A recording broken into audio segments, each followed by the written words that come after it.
মধ্যে ভরে দিত। কথা বলেন ঠিক না ঠিক? আলোচনার শুরুতে স্পষ্ট বক্তব্য, যারা দুনিয়ার রাজনৈতিক স্বার্থে, ক্ষমতার স্বার্থে আল্লাহর কোরআনের মাহফিলে ৪০ ধারা জারি করে, কোরআনের মাহফিল বন্ধ করে দেয়, বক্তার মাইক কেড়ে নেয়, বক্তারে গালি দেয়, বক্তার মা বাপ তুলে গালি দেয়, বক্তারে ধরে নিয়ে মিথ্যা মামলা দিয়ে জেলের মধ্যে ভরে দেয়, উতুল্লিম বাদা যালিকা জানিম, ওরা বৈধ ঘরের সন্তান হতে পারে না, সব অবৈধ সন্তান। ঠিক না বে ঠিক? তাহলে আওয়াজ দিয়ে বলেন, কোরআন আছে যেখানে, কোরআন নাই যেখানে। আল্লাহর হাবিব বলেন, ইন্না হাযাল কোরআনা হুজ্জাতুল লাকা ওয়া আলাইক। এই কোরআন বড় কঠিন কিতাব। এই কোরআন কারোর পক্ষের দলিল হবে, কারোর বিপক্ষের দলিল হবে।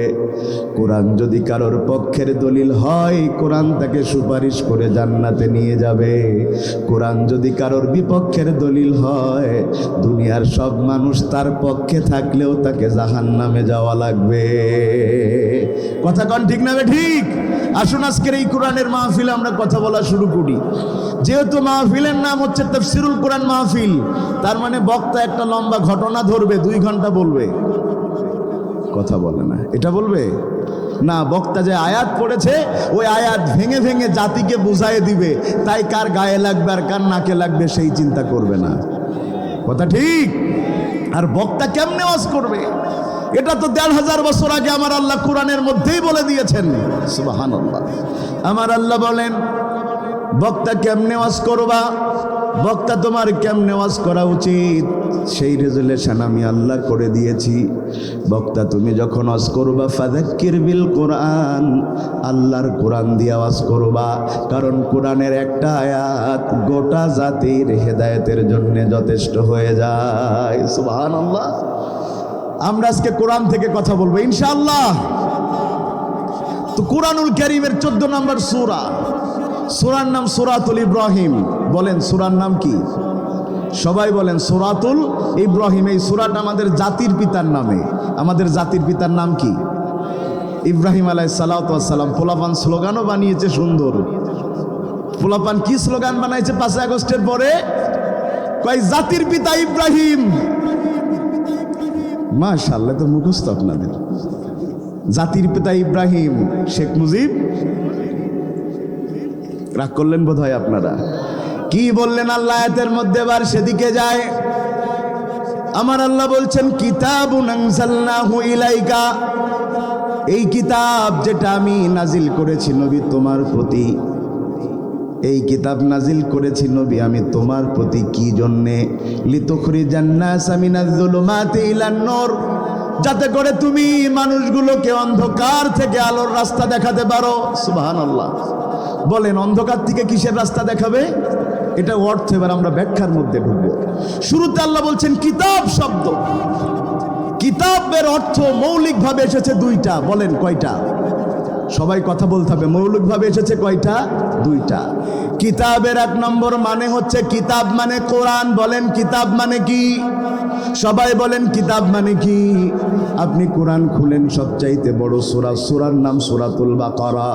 সেই সূরার শুরুতে আল্লাহ কিতাবের পরিচয় দিচ্ছেন। সবাই আমার সাথে পড়েন, আলিফ লাম মিম যালিকাল কিতাবু লা রাইবা ফীহি হুদাল লিল মুত্তাকিন। চিৎকার মেরে বলেন আল্লাহু আকবার। শুরুতে আল্লাহ বললেন জালিকাল কিতাব, এটা হলো সেই কিতাব যেই কিতাবের মধ্যে কোনো সন্দেহ নাই। পৃথিবীতে একটা মাত্র কিতাব যেটাতে কোনো সন্দেহ নাই, ভুল নাই। জোরে বলেন সেই কিতাবের নাম কি? আরো জোরে বলেন সেই কিতাবের নাম কি? এই কোরআন। এই কোরআন এসেছে মাদ্দা হলো 2টা, একটা হলো করউন, একটা হলো করনুন। কোরআনের মাদ্দা কয়টা? 2টা। একটা হলো করউন আর একটা হলো করনুন। যদি কপরা হামজা ধরেন তাহলে করউন। করউন মানে হলো অধিক পঠিত। এই পৃথিবীতে কোরআনের চাইতে বেশি পড়া কোনো কিতাব আল্লাহর জমিনে আর একটা পাওয়া যাবে? কোরআনের চাইতে বেশি পড়া কোনো কিতাব নাই। কোরআনের মাহফিলের মতো বেশি হয় এমন কোনো মাহফিল পৃথিবীতে নাই। সুবহানাল্লাহ বলবেন না? এখন আপনাদের সাতক্ষীরাতে 10টা বাজে রাত, ঠিক কিনা? আমেরিকাতেও রাত 10টা বাজে। না, দুবাইতেও রাত 10টা বাজে, সৌদি আরবে রাত 10টা বাজে না। পৃথিবীর ঘূর্ণায়মানের কারণে সারা পৃথিবীতে সময় যেমন 24 ঘন্টা ঘুরে, 24 ঘন্টা সময় ঘোরার কারণে এমন একটা সময় যায় না যখন পৃথিবীতে আজান হয় না, এমন একটা সময় যায় না যখন পৃথিবীতে নামাজ হয় না। বলেন নামাজ আছে যেখানে, কোরআন তেলাওয়াত আছে সেখানে, ঠিক না বে ঠিক? তাইলে বলেন পৃথিবীর সবচাইতে বেশি পড়া কিতাবের নাম কি? আবার এই পৃথিবীতে অন্য কোন কিতাব পড়ে কোন মানুষ ধর্ম ত্যাগ করেছে নজির নাই। কেউ গীতা পড়ে হিন্দু হইছে একটা দেখাতে পারবেন? বাইবেল পড়ে খ্রিস্টান হয়েছে একটা দেখাতে পারবেন? কিন্তু কোরআন পড়ে হাজারো মানুষ মুসলমান হয়েছে, বেশি নয় 2 জন মানুষকে দেখিয়ে দিতে পারি যাদের মুখে কোরআন শুনে হাজার হাজার মানুষ মুসলমান হয়েছেন। একজন হচ্ছেন ভারতের ডক্টর জাকির নায়েক। কথা বলেন হয়েছে না? হয়েছে না? এমন ভাবে কথা বলে কম্পিউটার ফেল। আমরা তো কোনো কিছু জানতে গেলে গুগলে সার্চ করতেও 1 মিনিট লাগে, আর ওনার কাছে যখন প্রশ্ন করে, প্রশ্ন করার আগে উত্তর বের হতে থাকে। সুবহানাল্লাহ। 2 নম্বরে আমাদের জানা মতে বর্তমান সময়ে যার তাফসিরে সবচেয়ে বেশি মানুষ মুসলমান হয়েছে তিনি হচ্ছেন কোরআনের পাখি আল্লামা সাঈদী। ঠিক কিনা বলেন? 1 সূরা ফাতিহার তাফসির করেছেন 5 দিন চট্টগ্রামে। 1 সূরা ফাতিহার তাফসির শুনে 127 জন মুসলমান হয়ে গেছে। তবে কষ্ট লেগেছে আমার কষ্ট লেগেছে। আপনি এই দেশে যত জনপ্রিয় ব্যক্তিদের তালিকা করেন না কেন, যারা মারা গিয়েছে, গতকাল যিনি মারা গিয়েছেন তাকেও আমার ধরতে হবে। যারা মারা গিয়েছেন 3 জন ব্যক্তি, মৃত ব্যক্তি, যাদের জনপ্রিয়তা বাংলাদেশে সবার চাইতে বেশি, তার মধ্যে একজন হচ্ছেন শহীদ প্রেসিডেন্ট জিয়াউর রহমান। দেশের মানুষ তাকে ভালোবাসতেন। 2 নম্বরে মারা গিয়েছেন এদেশে কোরআনের তাফসির করতে করতে। কোরআনের তাফসির করা অপরাধ, তার চাইতে বড় অপরাধ ছিল তিনি ভারত বিরোধী কথা বলতেন। তিনি হচ্ছেন কোরআনের পাখি আল্লামা সাঈদী। হসপিটালের মধ্যে রাখা হয়েছে চিকিৎসার নাম করে। ফাঁসি দিতে পারে নাই, কারণ ফাঁসি দিলে জনগণ তো আবার একটা দেশে হসপিটালে চিকিৎসার নামে হত্যা করেছে। ঢাকায় জানাজা হতে দেয়নি, পিরোজপুরে জানাজায় যেন লোক যেতে না পারে রোডে রোডে গাড়ি ভাঙচুর করেছে, মানুষদের মামলা দিয়েছে, তাও দেশের সেরা জানাজা পিরোজপুরে অনুষ্ঠিত হয়েছে। কথা ঠিক? 3য় জন যার ব্যাপারে বলতে গেলে আমার হৃদয় কেঁদে যাচ্ছে, সারা রাত ঘুমাতে পারিনি, তিনি হচ্ছেন ইনকিলাব মঞ্চের উসমান হাদি। কথা বলেন? উসমান হাদিকে আমি 2 বছর আগেও চিনতাম না, কিন্তু শাহাদাতের মরণের কি মর্যাদা দেখেন। ওই যে আবু সাঈদকে হত্যা করা হয়েছিল রংপুরে, তার নাম সাক্ষীরা কেন গোটা পৃথিবীর কেউ জানতো না। তাকে যেদিন মারা হয়েছে সেদিনও কেউ জানে না। 3 দিন পরে যখন অনলাইন চালু হয়েছে তখন আমরা দেখেছি একটা ছেলে তার বুককে চিতিয়ে দিয়েছে, তাকে গুলি করে মারা হয়েছে। সারা দেশের মানুষ আবু সাঈদের জন্য দোয়া করেছে। কোনো পরিচয় আমরা জানতাম না। উসমান হাদি, তিনি শুধু উসমান হাদি ছিলেন না, তিনি ছিলেন বর্তমান সময়ে স্বাধীনতা সার্বভৌমত্বের প্রতীক। কোন দলের ছিলেন না, একটা ইনকিলাব মঞ্চের মুখপাত্র ছিলেন। দেখছেন না তাকে গুলি করার পরে গোটা জাতি তার জন্য কেঁদেছে। এর চাইতে ভালো মরণ আর কি হতে পারে? গোটা জাতি কেঁদেছে তার জন্য। দেখছেন না তাকে আনার পরে আমি আর দেখিনি যে কারোর মৃত্যুর পরে এই অবস্থা তৈরি হয়। গোটা বাংলাদেশ গতকাল স্থবির হয়ে গেছে, ভয় পাচ্ছে। কেন? আমার এখানে ভাই আপনারা কষ্ট পাচ্ছেন না তো ভাই? আমার এখানে কয়েকটা প্রশ্ন। তথ্য প্রযুক্তির উৎকর্ষতার যুগে উসমান হাদিকে প্রকাশ্য দিবালোকে হত্যা করা হলো, গুলি করা হলো, তখনও তিনি মরেন নাই। কে গুলি করেছে 2 ঘন্টার মধ্যে ডিসেন্ট পত্রিকা সেটা বের করে দিয়েছে। সে নাকি সীমান্ত পার হয়ে ইন্ডিয়াতে গেছে, তার তো সীমান্ত পার হতেও একটা সময় লেগেছে। তো সারা দেশে পরিচিত পাবার পরেও সে সীমান্ত পার হলো কেমনে? তার মানে তদন্ত করে দেখতে হবে এটার পিছনে এদেশের 1 শ্রেণীর ফ্যাসিস্টদের উত্তরসূরি প্রশাসন এবং দাদাবাবুদের প্রশাসনও যোগসূত্র রয়েছে। ঠিক কিনা বলেন? নতুবা কেমনে গেল? কেমনে পার হয়েছে? বর্ডার পার হয়েছে, তার ছবি তো 2 ঘন্টার মধ্যে প্রকাশ পেয়েছে। কেমনে পার হয়েছে? তার মানে বোঝা যায় ফ্যাসিস্ট চলে গেলেও ফ্যাসিস্টের পুঁতে রাখা বীজগুলো এখনো জমিন থেকে যায় নাই। সরকারের কাছে আমাদের আবেদন, উসমান হাদিকে যারা হত্যা করেছে অনতি বিলম্বে তাদের গ্রেফতার করতে হবে। নিশ্চিতভাবে যদি নিশ্চিত হওয়া যায় ওই খুনিরা ভারতে আছে, ভারতকে বলতে হবে তাদের ফেরত দিতে।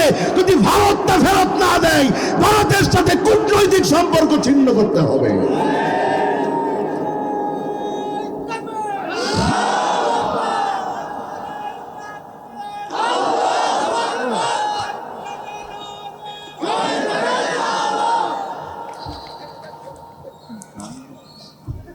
না, চা খাবো না ভাই। প্রিয় ভাইয়ের আমার, আপনি যদি আল্লাহর জন্য কাজ করেন আপনার সম্মান বাড়ানোর দায়িত্ব আল্লাহর, ঠিক কিনা বলেন? আর আপনি যদি শয়তানের জন্য কাজ করেন আপনার সম্মান কমানোর দায়িত্বও আল্লাহর। বন্ধুগণ আমার, খুব মন দিয়া কথা শুনেন। তাইলে পৃথিবীতে আর কোনো কিতাব দিয়ে মানুষের ধর্মান্তরিত হবার কোনো ঘটনা নাই কোরআন ছাড়া। সুবহানাল্লাহ। তাইলে বলেন পৃথিবীর সবচাইতে বেশি পড়া কিতাবের নাম কি? 2 নাম্বার কোরআনের মাদ্দা হচ্ছে করনুন। যদি আপনি করনুন ধরেন, করনুন মানে হলো জমা করা। তার মানে 104টা আসমানি কিতাব, কোরআনের আগে যে 103টা এসেছে ওই 3টার মধ্যে যত কথা আমার আল্লাহ সব কথা এক কোরআনের মধ্যে জমা করে দিয়েছেন। এই জন্য সূরা বাকারার শুরুতে আমরা কি পড়ি? ঈমান শুধু কোরআনের পরে আনলে হয় না, এর আগের যত আসমানি কিতাব সেগুলোর পরেও আনা। ওয়াল্লাযীনা ইউমিনুনা বিমা উনজিলা ইলাইকা ওয়া মা উনজিলা মিন ক্বাবলিক। ঈমান আনতে হয় পুরাতন আসমানি কিতাবের পরেও। তাইলে আমরা জানলাম কিতাবের একটা অর্থ হলো কোরআন। বলেন কিতাবের একটা অর্থ কি? সবাই বলেননি কিতাবের একটা অর্থ কি?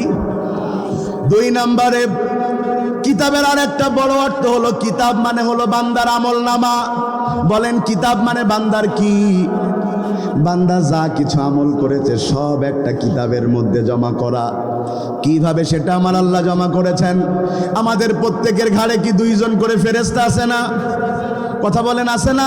কি নাম? কিরামান কাতিবিন। কিরামান কাতিবিন নাম নয়, কিরামান কাতিবিন মানে হলো 2 জন সম্মানিত লেখক। প্রত্যেকের কাছে 2 জন করে ফেরেশতা, আলাদা আলাদা নাম। তাদের নাম জানেন কে?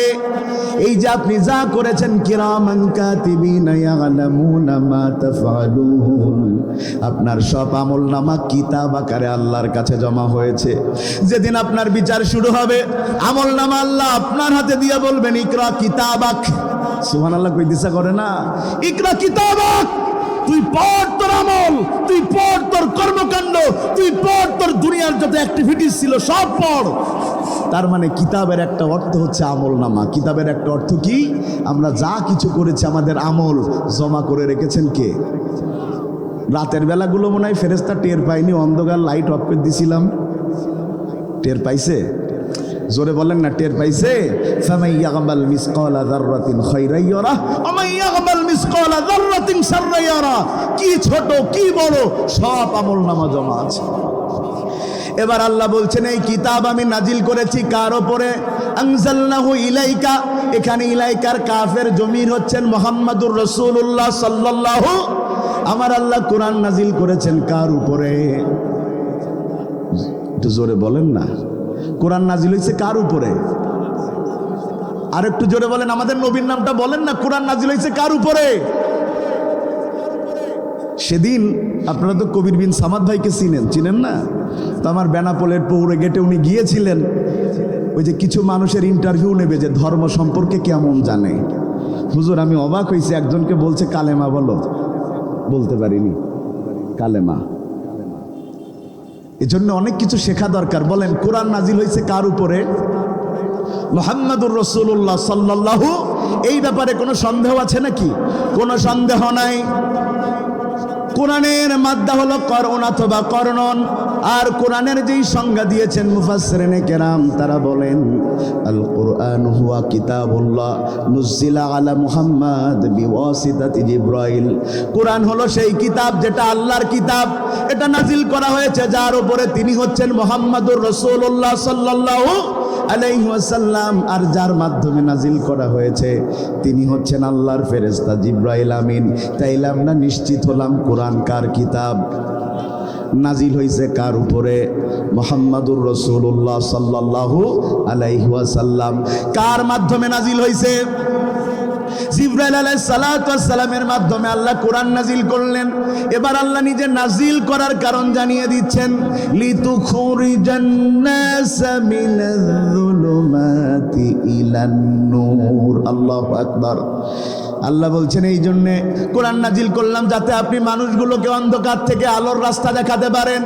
আজকের এই যে মাহফিল, আগামীকালও চলবে, এই 2 দিন এখানে লাইট থাকবে, পরের দিন কি থাকবে? জোরে বলেন, থাকবে। এই রাস্তার পাশ দিয়ে যে আপনারা সুন্দর করে টিউবলাইটগুলো দিয়েছেন, 3 দিন পরে কি আর থাকবে? তো 3 দিন পরে যখন থাকবে না, এই মাঠ কি আলোকিত থাকবে না অন্ধকার হয়ে যাবে? যেখানে আলো নাই সেখানে অন্ধকার। আল্লাহর কসম, যেখানে কোরআন নাই, যেখানে কোরআন নাই সেখানে অন্ধকার। বলেন, যেখানে কোরআন নাই সেখানে কি? অন্ধকার। অন্ধকার রাস্তায় চলার জন্য আমরা কি ব্যবহার করি? এখন তো আর লাইট টাইট লাগে না, এখন তো সব মোবাইলের মধ্যে। কথা বলে না। এই মোবাইলের মধ্যে লাইট, এই মোবাইলের মধ্যে ক্যালেন্ডার, এই মোবাইলের মধ্যে ক্যালকুলেটর, এই মোবাইলের মধ্যে ক্যামেরা। কথা বলে না। আগের যুগ হলে তো 19-20টা জিনিস পকেটে পুরে নিয়ে হাঁটা লাগতো, কিন্তু কি সিস্টেম! ওই যে কবি নজরুল বলেছিল, বিশ্বটাকে দেখবো আমি আপন হাতের মুঠোয় পড়ে। এখন আপনি বসে আছেন সাতক্ষীরায়, আর আমেরিকায় কি হচ্ছে জানা সম্ভব? সম্ভব না। জোরে বলেন না, জানা সম্ভব না? অবশ্যই সম্ভব। এই গত 9 দিন কি 10 দিন আগে আমি সিরাজগঞ্জ বেলকুচিতে মাহফিল শেষ করে যাচ্ছি কুড়িগ্রামে।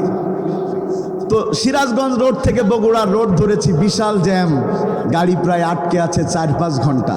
আমার ড্রাইভার সাহেব বলতেছে, একটু দেখেন তো কত দূর জ্যাম আছে। আমি বললাম কেমনে দেখা যাবে? বলছে জ্যাম দেখার জন্যে মোবাইলে ম্যাপ চালু করলে হলুদ যদি দেখাই তাইলে বুঝবেন অল্প জ্যাম, আর যদি লাল চিহ্ন দেখাই তাইলে বুঝবেন এটা ব্যাপক জ্যাম। তা আমি বললাম, এই যে জ্যাম, তা আমার মোবাইল জানলো কি করি? কথা মনে হয় বুঝেননি। এই যে জ্যাম অল্প বা বেশি, মোবাইল তো আমার পকেটও জানলো কেমনে? ও তখন বলছে, হুজুর মোবাইল তো স্যাটেলাইট দিয়ে পরিচালিত হচ্ছে, ওপরে স্যাটেলাইট বলে দিচ্ছে কোথায় জ্যাম কোথায় জ্যাম নাই। 4.5 ঘন্টা জ্যাম শেষে আমি যখন মোবাইল স্ক্রল করলাম তখন দেখলাম সামনে অনেক জ্যাম। কিছুক্ষণ পরে জ্যাম যখন খুলে দিয়েছে রাস্তা, কোনো একটা কাজ চলছিল, গাড়ি চলতে শুরু করেছে, 1 সেকেন্ডের মধ্যে সে লাল আর নেই। তা আমি বললাম, তাই না, ঠিক আছে। তো 1 সেকেন্ডের মধ্যে স্যাটেলাইট জানলো কি করে যে জ্যাম ছাড়াই গেছে? কথা মনে হয় বোঝেননি। মোবাইল মোবাইল মোবাইল বড় কঠিন জিনিস। তবে মোবাইল এত বড়, এখন যতটা কাজের তার চাইতে মানুষকে গুনাহগার করছে বেশি। বর্তমানে মানুষ যত গুনাহ করে সবচাইতে বেশি মোবাইলের কারণে করে। ঠিক কিনা বলেন? যদি মোবাইলের জবান থাকতো আর মোবাইল বলতে পারতো কে কি গুনাহ করেছে, এখানে কেউ মুখ দেখাতে পারতাম না। কথা বলছেন না কেন? এই মোবাইলে খারাপ জিনিস তো দেখছে, আবার এই মোবাইল এখন যেটা চলছে সেটা হচ্ছে জুয়া খেলা। বলেন কি খেলা?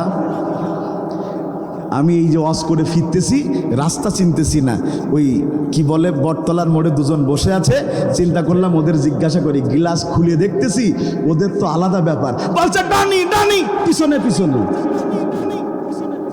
বললাম, ভাই এত রাতে তুই ডানি বানি করতেছিস কেন? বলছে, হুজুর খেলা করছে, আপনি বুঝবেন না। তা বললাম, তো বাড়ি যেই খেয়াল বলছে, ঘরের মধ্যে যদি ডানি বামি আর মার করি তা বাপ মা তো পিটির চামড়া রাখবে না। ও বটতলায় বসে খেলা করতেছে। ভাই কথা কি শুনতেছেন নাকি আপনারা? আমার ভাইয়েরা আমার, খুব মন দিয়া কথাগুলো শুনেন। যদি এখানে আলো না থাকতো অন্ধকার হয়ে যেত। অন্ধকার রাস্তায় চলার জন্য আমরা লাইট ব্যবহার করি। কথা বলেন ঠিক কিনা? লাইট যদি না থাকে বান্দা যে কোনো সময় পড়ে যেতে পারে, গর্তের মধ্যে পড়তে পারে, অ্যাক্সিডেন্ট করতে পারে। ভালো করে বোঝেন, লাইট বাদে যেমন একটা মানুষের অ্যাক্সিডেন্ট করা সম্ভব, গাড়িতে অ্যাক্সিডেন্ট করে মরে যাওয়া সম্ভব, কোরআনের আলোয় পথ না দেখলে বান্দার ঈমান অ্যাক্সিডেন্ট করে জাহান্নামে যাওয়া সম্ভব। খুব মন দিয়ে কথা বুঝেন, খুব মন দিয়ে কথা বোঝেন। ওই আগে যখন আমরা লাইট ব্যবহার করতাম, মাঝে মধ্যে যখন লাইট অফ করতাম তখন আরো বেশি অন্ধকার লাগতো। তখন বেশি অন্ধকার না, চোখে মনে হয় যেন কি হয়েছে, আবার লাইট মারলে দেখা যায়।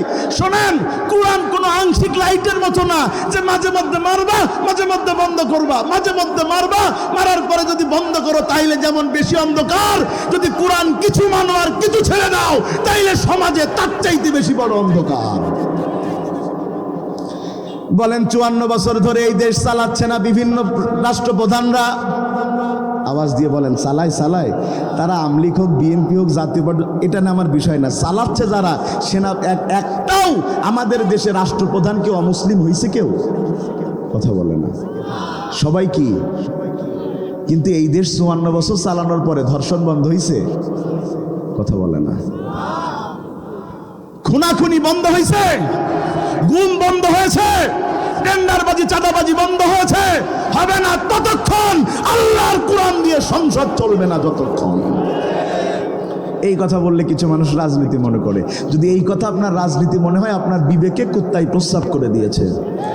আমি তো বলছি না জামাত দেশ চালাবে, আমি বলছি না বিএনপি দেশ চালাবে, আমি বলছি না এনসিপি দেশ চালাবে, আমি এটাও বলছি না চরমোনাই দেশ চালাবে, বরং আমি বলছি যারা মুসলমান, ক্ষমতায় যদি যেতে হয়, আল্লাহর কোরআন ছাড়া যদি এরপরে কেউ দেশ চালায়, গোটা দেশ অচল করে দেয়া হবে, কোরআন ছাড়া দেশ চালাতে দেয়া হবে না। এটা হলো আমাদের বক্তব্য। যে যান গিয়ে আমার আপত্তি নাই, কিন্তু কোরআন দিয়ে চালাতে হবে। যদি কোরআন দিয়ে চালান তাইলে কি লাভ হবে? আল্লাহ রাসূল কোরআন দিয়ে দেশ চালিয়েছেন কত বছর? মদিনায় গিয়েছেন, মদিনার মানুষগুলোকে ম্যানেজ করেছেন, মদিনা নামক সালতানাত হয়েছে, সেখান থেকে মক্কা বিজয় হয়েছে। এতটা যুদ্ধের মধ্য দিয়ে রাসূলের গিয়েছে, এতটা সময় রাসূলের গিয়েছে, এর মধ্যে আবার রাসূলকে হত্যার ষড়যন্ত্রও করা হয়েছে না? তার মানে রাসূল কি এই 10 বছর মদিনায় ছিলেন খুব শান্তিতে নাকি বিপদে? শান্তিতে না। মানে এমন কোন ষড়যন্ত্র নেই যা মুনাফিকরা করে নাই। ওনাকে হত্যার ষড়যন্ত্র করে না পেরে শেষ পর্যন্ত কালা জাদু করেছে। কি জাদু করছে? রাসূলকে কালো জাদু করেছে।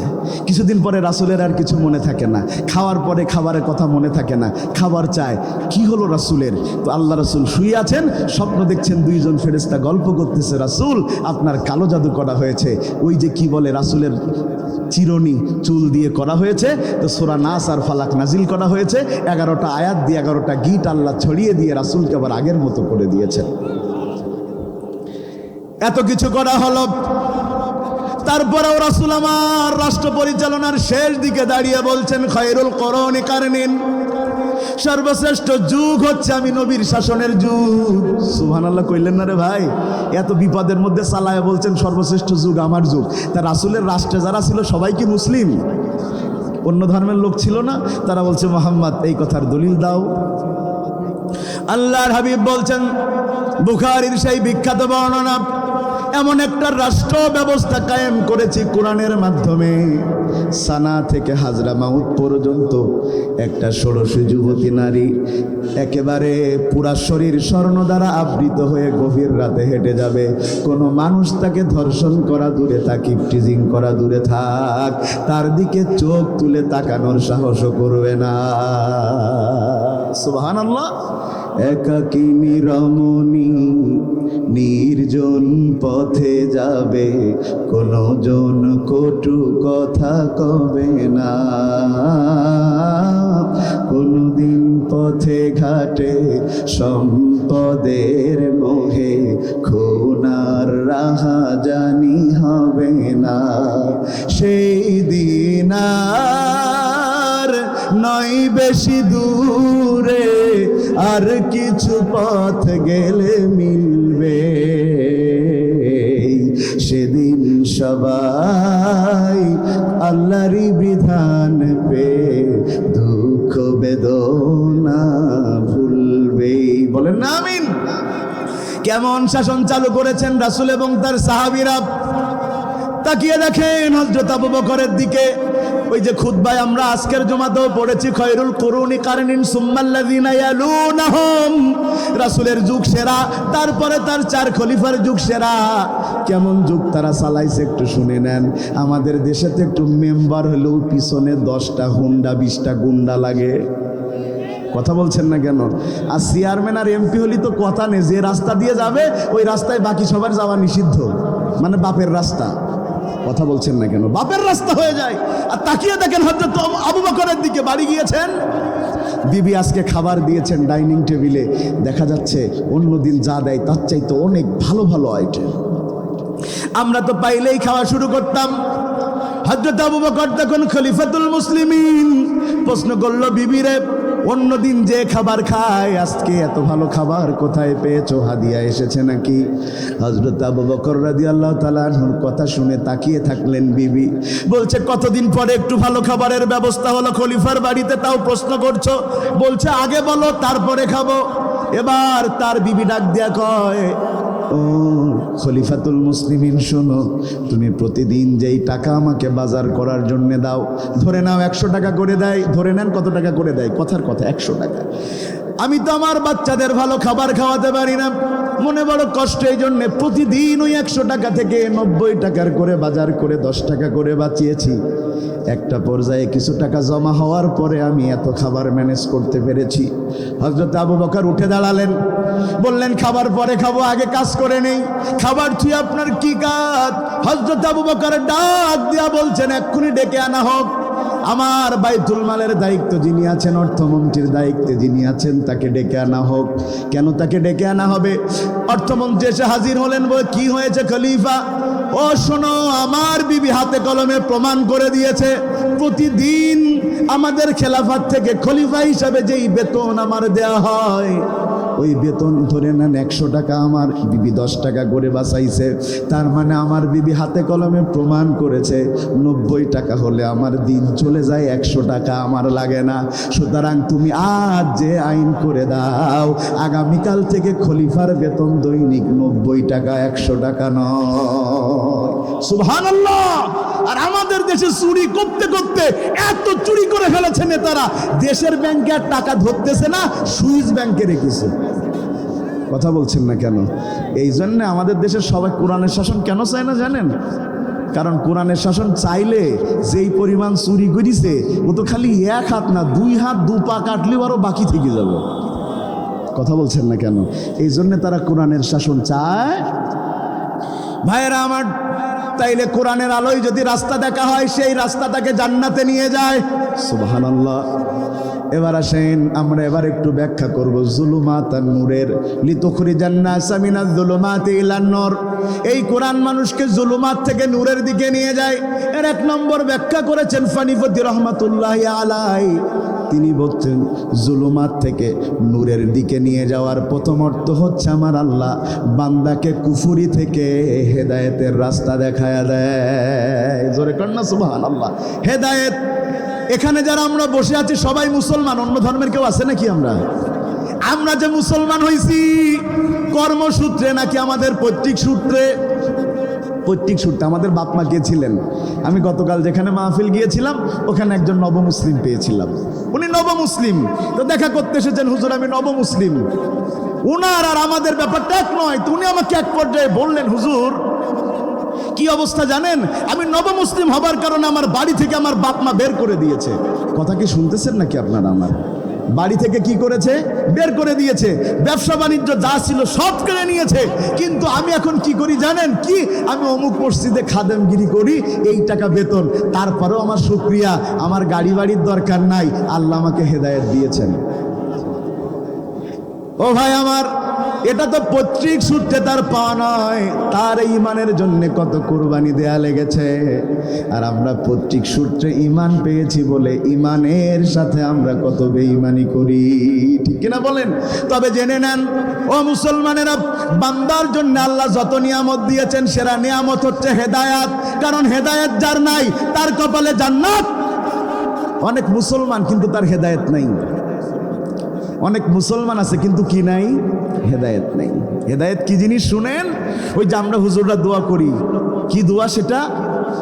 রব্বানা লা তুযিগ কুলুবানা বাদা ইয হাদাইতানা ওয়া হাব লানা মিন লাদুনকা রাহমা ইন্নাকা আনতাল ওয়াহ্হাব। আল্লাহ হেদায়েত পাওয়ার পরে আবার আমাদের হৃদয়কে বক্র করে দিও না, কারণ এর অর্থ কি? অনেকে হেদায়েত পাওয়ার পরেও বেঈমানি করে। কথা বুঝেন? হেদায়েত পাওয়ার অর্থ যদি হয় রাসূলকে ভালোবাসা, আল্লাহকে স্বীকার করা, এতটুক যদি হয়, তাইলে আবু তালেব তো হেদায়েত প্রাপ্ত হয়ে জান্নাতে যাওয়ার কথা। আবু তালেবকে চেনেন আপনারা? সবাই বলেন রাসূলের কি হন?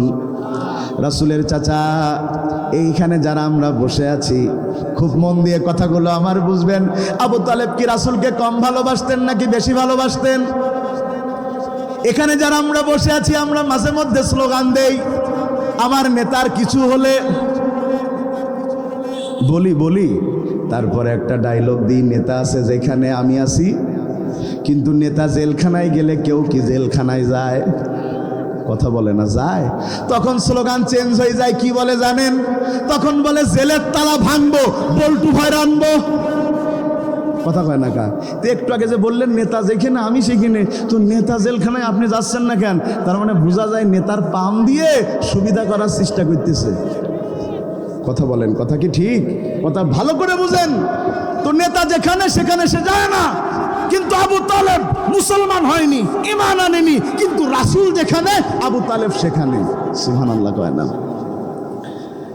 রাসূল আমার জেলখানায় গিয়েছেন, আবু তালেব ঘরের মধ্যে থাকতে পারে নাই, নিজের ভাতিজার সাথে তিনিও জেল খেটেছেন।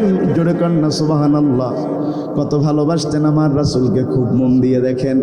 আমরা তো ভালোবাসার নামে নাটক করি, আমাদের সুবিধা যেখানে আমরা আছি সেখানে। আবু তালেব বসে আছে কাবার চত্বরে, একজন আসলেন, এসে বললেন, আবু তালেব, আবু লাহাব, উতবা, সাইবা, আবু জেহেল তোমার সাথে দেখা করতে চায়। বলল ডেকে নিয়ে আসো। আবু জেহেল, আবু লাহাব, উতবা, সাইবা হাজির হলো। তাদের সাথে আজকে নতুন একটা ছেলে, বয়স 22 বছর হতে পারে। আবু তালেব জিজ্ঞাসা করে, আবু জেহেল কি হলো তোমার? তোমরা এতজন মানুষ আসলে ঠিক আছে, নতুন ছেলেটা কি, তার পরিচয় কেন এনেছ? আবু জেহেল ডাক দিয়া কয়, ও আবু তালেব, এই ছেলেটার নাম হলো ওমারা ইবনে ওয়ালিদ। নাম তার বয়স তার 22 বছর, এমন কোনো যোগ্যতা নাই যা তার নাই। দেখো চেহারাটা কত সুন্দর, এমন চেহারার মানুষ মক্কায় কম পাবা। আবু তালেব বুঝতে চায় ওদের মূলত উদ্দেশ্য কি। বলে ছেলেটার চেহারা ভালো, বয়স কম, লেখাপড়া জানে, এমন কোনো যোগ্যতা নাই যা তার নাই।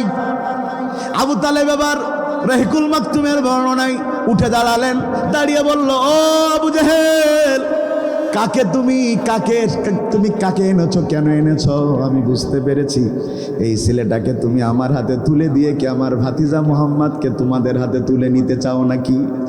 আবু জেহেল বলল, বুঝেই তো ফেলেছেন, উদ্দেশ্য আমাদের এটা, এই ছেলেটাকে আপনার হাতে দেব, বিনিময়ে মুহাম্মদকে আমাদের হাতে তুলে দিবেন। আবু তালেব দাঁড়ায় কয়, আবু জেহেল, গোটা দুনিয়ার সব মানুষকেও যদি আমার গোলাম বানায় দাও, তারপরেও আমার ভাতিজাকে 1 সেকেন্ডের জন্য তোমার হাতে তুলে দেব না। আল্লাহু আকবার। আরো আবু জেহেল, তুমি কার সাথে কার তুলনা করছো? মোমবাতির সাথে চাঁদের তুলনা হয় না। কথা বলেন না, মোমবাতির সাথে চাঁদের তুলনা হয়? আমার রাসূলের সাথে তুলনা করছো? আমার রাসূলের চেহারা ওর চেহারা কোনোদিন এক হতে পারে? গোটা দুনিয়া একদিকে, রাসূলের চেহারা একদিকে। সুবহানাল্লাহ বলবেন না? আমার রাসূলের চেহারা কেমন সেই বর্ণনা একটু বলে যায়। ভাই কষ্ট হচ্ছে না তো আপনাদের? থাকবেন নাকি কিছুক্ষণ? ইনশাআল্লাহ। কিছু কিছু মানুষদের পাশে বসে ওয়াজ করতে ভয় লাগে। বসে আছেন যারা, ইয়া আল্লাহ, আল্লাহ তৌফিক দান করুন আমাদের কথা বলার। হযরত আয়েশা জিজ্ঞাসা করছেন, ইয়া রাসূলুল্লাহ, এই দুনিয়ার সবচেয়ে সুন্দর মানুষকে? খুব মন দিয়ে না শুনলে কিন্তু বুঝবেন না। হযরত আয়েশা সিদ্দিকা রাদিয়াল্লাহু তাআলা আনহা নবীকে জিজ্ঞাসা করছেন, ইয়া রাসূলুল্লাহ, এই দুনিয়ার সবচেয়ে সুন্দর মানুষকে? আপনারা বলেন, সবচেয়ে সুন্দর মানুষকে? কথা বলে না, মুহাম্মাদুর রাসূলুল্লাহ সাল্লাল্লাহু, কিন্তু রাসূল নিজে প্রথম এটা বলতে রাসূলের লজ্জা লাগতেছে, কারণ রাসূল কখনো গর্ব করতেন না। রাসূল আমার মিসকি মিসকি হাসছেন আর বলছেন, এসব তোমার প্রশ্ন আমি বুঝতে পেরেছি, তুমি জিজ্ঞাসা করছো দুনিয়ার সবচাইতে সুন্দর মানুষকে। শোনো আয়েশা, দুনিয়ার সব মানুষের সৌন্দর্যের তালিকা করলে আমার ভাই ইউসুফ 2 নাম্বার হবে। হযরত আয়েশা মিসকি মিসকি হাসছেন আর বলছেন, ইয়া রাসূলুল্লাহ, যদি ইউসুফ 2 নম্বর হয় তাইলে নিশ্চিত আপনি 1 নাম্বার। সুবহানাল্লাহ। তাও নিজেরটা নিজের ঢোল নিজে পিটাই নাই, আর আমরা তো নিজের ঢোল নিজে পিটাই। আমারা যখন কমিটি ফোন করে, হুজুর কি লিখতে হবে, তা আমি বলি নামের আগে লিখে দে আন্তর্জাতিক, অথচ আমার পাসপোর্ট নেই। কথা বলছেন না? আছে আছে আছে। আমাদের দেশের মানুষ খুব পরিচয় দিতে ভালোবাসে, আমি অমুকির লোক। কথা বলে না, আমি কার লোক। আরো যদি সেই ভাইয়ের সাথে দুটো সেলফি থাকে তাইলে তারা দেখে কিনা। সেই 2004 সালে আমাদের যশোরের চাষলা মোড়ে 3 জন ছেলেকে পুলিশে ধরেছে। মোটরসাইকেলে যাচ্ছে, হেলমেট নাই, গাড়ির লাইসেন্স নাই, ইন্স্যুরেন্স নাই, কিচ্ছু নাই। পুলিশ যখন ধরেছে, ধরার পরে পুলিশের বলতেছে গাড়ি ছেড়ে দেন। পুলিশের চোখ রাঙানো দেখে বলছে, তোরা কারা? বলছে চিনেন আমাদের? কারা তোরা? বলছে পরিচয় শুনলে হার্ট ফেল করবেন। তো কারা? বলছে আমরা হলাম মন্ত্রী সাহেবের ভাগিনার ঘরের মামাতো ভাই, ফুফাইতো ভাই। পরিচয়, মানুষ পরিচয় দেয়, আমি অমুক ভাইয়ের লোক। কয়েকদিন আগে 5.7 ভূমিকম্প হয়েছে, কিসের ভাইয়ের পরিচয় দাও? পত্রিকায় দেখলাম সন্তানকে 7 তলায় রেখে জীবনের ভয়ে বাপ মা নিচে নেমে এসেছে, সন্তানের কথা মনেই নাই। কার পরিচয় দিচ্ছ? দুনিয়াতে যদি এই হয়, সন্তানকে রেখে যদি বাপ মা মনের ভুলে ভূমিকম্পে ওই যে বিল্ডিং কেঁপেছে বলে নিচে নেমে আসতে পারে, তাইলে হাসরের দিন কি হবে? ইয়াউমা ইয়াফিরুল মারউ মিন আখিহি ওয়া উম্মিহি ওয়া আবিহি ওয়া সাহিবাতিহি ওয়া বানিহি।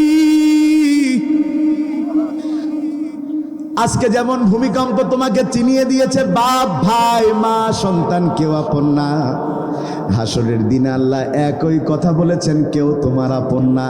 তোমার ভাই তোমাকে ছেড়ে পালাবে, তোমার মা তোমারে ছেড়ে পালাবে। এই আয়াতটা একটু বোঝেন, বলেন মা আপন বেশি না ভাই আপন বেশি? সবাই বললেন না ভাই। মায়ের চাইতে আপন কি ভাই কখনো হতে পারে? তো আল্লাহ বললেন ইয়াউমা ইয়াফিরুল মারউ মিন আখিহি, পরে বললেন উম্মিহি। আগে বললেন ভাইয়ের কথা, পরে বললেন মায়ের কথা। বুঝলাম না কারিশমাটা কি? আগে তো বলার কথা ছিল মায়ের, পরে বলবে ভাইয়ের, কিন্তু আল্লাহ আগে বললেন ভাইয়ের কথা, কারণ আল্লাহ জানেন এমন একটা সময় আসবে মানুষ নিজের মায়ের চাইতেও নিজের রাজনৈতিক ভাইদের মাথায় তুলে রাখবে। বাপেরটা খাবে, বাপেরটা পড়বে, কিন্তু তাদের সাথে ছবি তুলে লিখবেন এটা আমার অভিভাবক, কিন্তু নেতা 2টো সিংড়া আর 1 ঢোক মজো দিয়েছে, ছবি তুলে বলছে এইটা আমার অভিভাবক। কথা বলে না? কথা ঠিক? ঠিক। ভাইয়েরা আমার, আল্লাহ রাসূল কখনো পরিচয় দিতেন না। একেবারে সহিহ বর্ণনা, মক্কা মুকাররমাতে একজন ছিলেন যার বড় যোগ্যতা ছিল, সে যারে তারে কপি করতে পারত। সে যদি এখন এখানে বসে থাকতো, আমার এই 1 ঘন্টা আধা ঘন্টা রস শোনার পরে কপি করতে পারত। আমাদের দেশে অনেকে আছে না, দ্বিতীয় সাইদি, তৃতীয় সাইদি, বিকল্প সাইদি, আজহারি 8টা 10টা। কথা বলেন, আছে আছে আছে। আজহারি 8টা 10টা, হাফিজুর রহমান সিদ্দিকী, সে কত বলে শেষ করা যাবে না। তবে শোনেন, আসল আর নকল কোনোদিন এক হতে পারে না। আমার মা কালো হলেও আমার মা 100 সুন্দরী নারী আমার কালো মায়ের সমান হতে পারবে না। আর দেশের 1 কোটি বক্তা সাইদির কপি করে ওয়াজ করলেও আল্লামা সাইদির 1 মিনিটের ওয়াজের সমান হবে না, কোনোদিনও হবে না। আল্লামা সাইদি সাহেব যত কথা বলে গিয়েছেন প্রত্যেকটা কথা সত্য হয়েছে। সুবহানাল্লাহ বললেন না? কি বলেছেন? 18 কোটি মানুষ একটু করে গাছের গোড়া নাড়া দিবে, মামু বাড়ি দিল্লি যেয়ে পড়বা। সত্য হয়েছে। ভাইরা আমার, ওই মক্কা মুআজ্জামার ওই যুবক যারে তারে কপি করতো, মক্কার কাফেররা বলল তুমি যদি মুহাম্মাদের কপি করে দেখাতে পারো মোটা অঙ্কের একটা টাকা তোমাকে দেয়া হবে। ওই যুবক বলে এটাও আমি পারি। কাবার চত্বরে যুবককে দাওয়াত করে আনা হয়েছে, হাজার হাজার মানুষ হাজির হয়েছে। ওই যুবকের কাজ হচ্ছে সে আল্লাহ রাসূলকে কপি করে ব্যঙ্গাত্মকভাবে দেখাবে, আর কাফেররা এটা নিয়ে মজা নিবে। হাজার হাজার লোকের মধ্যে রাতের বেলা অন্ধকারে আমার রাসূলও সেই অনুষ্ঠানে হাজির হয়েছেন। সুবহানাল্লাহ বললেন না? তবে তিনি তার মুখটা চাদরে ঢেকে এসেছেন, কেউ রাসূলকে দেখতে পায় নাই। এবার ওই যুবক বলে, মোহাম্মদ এমনে হাঁটে, মোহাম্মদ এমনে চলে, এমনে কথা বলে, এমনে মাথা নাড়াই, এমনে হাত নাড়াই, এইভাবে দাওয়াত দেয়। সব বলে, কিন্তু কি বলে দাওয়াত দেয় সেটা আর বলে না। কিভাবে দাওয়াত দেয়, কেমনে দেয়, কিভাবে বোঝায়, সব বলে, কিন্তু কি বলে দাওয়াত দেয় সেটা আর বলে না। আল্লাহ রাসূল অপেক্ষায় থাকলেন যে কিছু বলে কিনা দেখি। যখন কিছু বলল না, রাসূল আমার এবার পেছন থেকে চাদর সরালেন মুখ থেকে, দাঁড়িয়ে বললেন, ও আমার বাবা, সব তো বলে দিলা, যদি একটু কষ্ট করে বলে দিতে মুহাম্মদ কি বলে দাওয়াত দেয়, তাহলে তো আমার দাওয়াতি কাজটাও হয়ে যেত। সুবহানাল্লাহ, সুবহানাল্লাহ। এই জন্যে আপনারা যেটাকে বন্ধ করেন, বন্ধ করে দেন, আমাদের মুখ বন্ধ করে দেন, আমাদের নিয়ে ট্রল করেন, আমাদের নিয়ে এটা করেন সেটা করেন, আমরা কষ্ট পাই না। আপনাদের এই আমাদের বিরুদ্ধের সমালোচনা, এটা ইসলামী আন্দোলনের প্রচার। আপনি তো বলছেন সমালোচনা, কিন্তু আমি দেখছি প্রচার। 17 বছর সমালোচনা করে দেখছেন না, জমিনও এখন ইসলামের পক্ষে কথা বলে। তারা সমালোচনা করলো কি? 16ই ডিসেম্বরে আল্লামা সাঈদী সাহেবের, ইন্নালিল্লাহ বলতেও লজ্জা লাগতেছে যে 5ই আগস্টের পরে এই ঘটনা দেখতে হবে, আমি ভাবি নাই। তারা ডাস্টবিন বানিয়েছে, সেই ডাস্টবিনের উপরে আল্লামা সাঈদী সাহেবের ছবি দিয়েছে, দিয়ে তারা সেই সাঈদী সাহেবের মুখের উপরে পা দিয়েছে, দিয়ে তারা সেখানে ময়লা ফেলেছে। এই 16ই ডিসেম্বরে আমরা দেখেছি, আমরা কিছু বলি নাই, আমরা ধৈর্য ধারণ করেছি। এই কারণে আল্লামা সাঈদীকে তারা অন্যায়ভাবে হত্যা করেছে, আমরা প্রতিবাদ করতে পারি নাই। 1 বছরে আল্লাহ নিজে প্রতিবাদ করে দিয়েছে। এখন নতুন করে যারা আল্লামা সাঈদীকে রাজাকার বানিয়ে তার মুখের উপরে পা দিয়েছে, আল্লাহর কসম, আল্লাহ ওদের হাটে ঘাটে মাঠে অপমানিত করবে।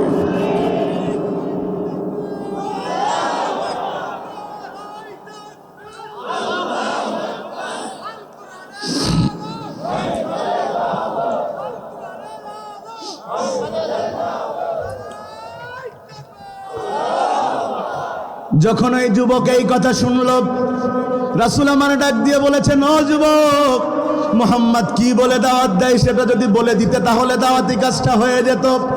এত লজ্জা পেয়েছে যুবক, সে ডাক দিয়ে বলছে, আমি আপনাকে এত কপি করলাম, এত আপনার নিয়ে এত রঙ্গাত্মক কি ব্যঙ্গাত্মক জিনিস করলাম, আপনি আমারে বাবা বলে ডাকলেন, আপনি আমারে ভর্ৎসনা না করে কি সুন্দর করে কথা বললেন, আমি নিশ্চিত হয়ে গেছি আপনি সত্য নবী।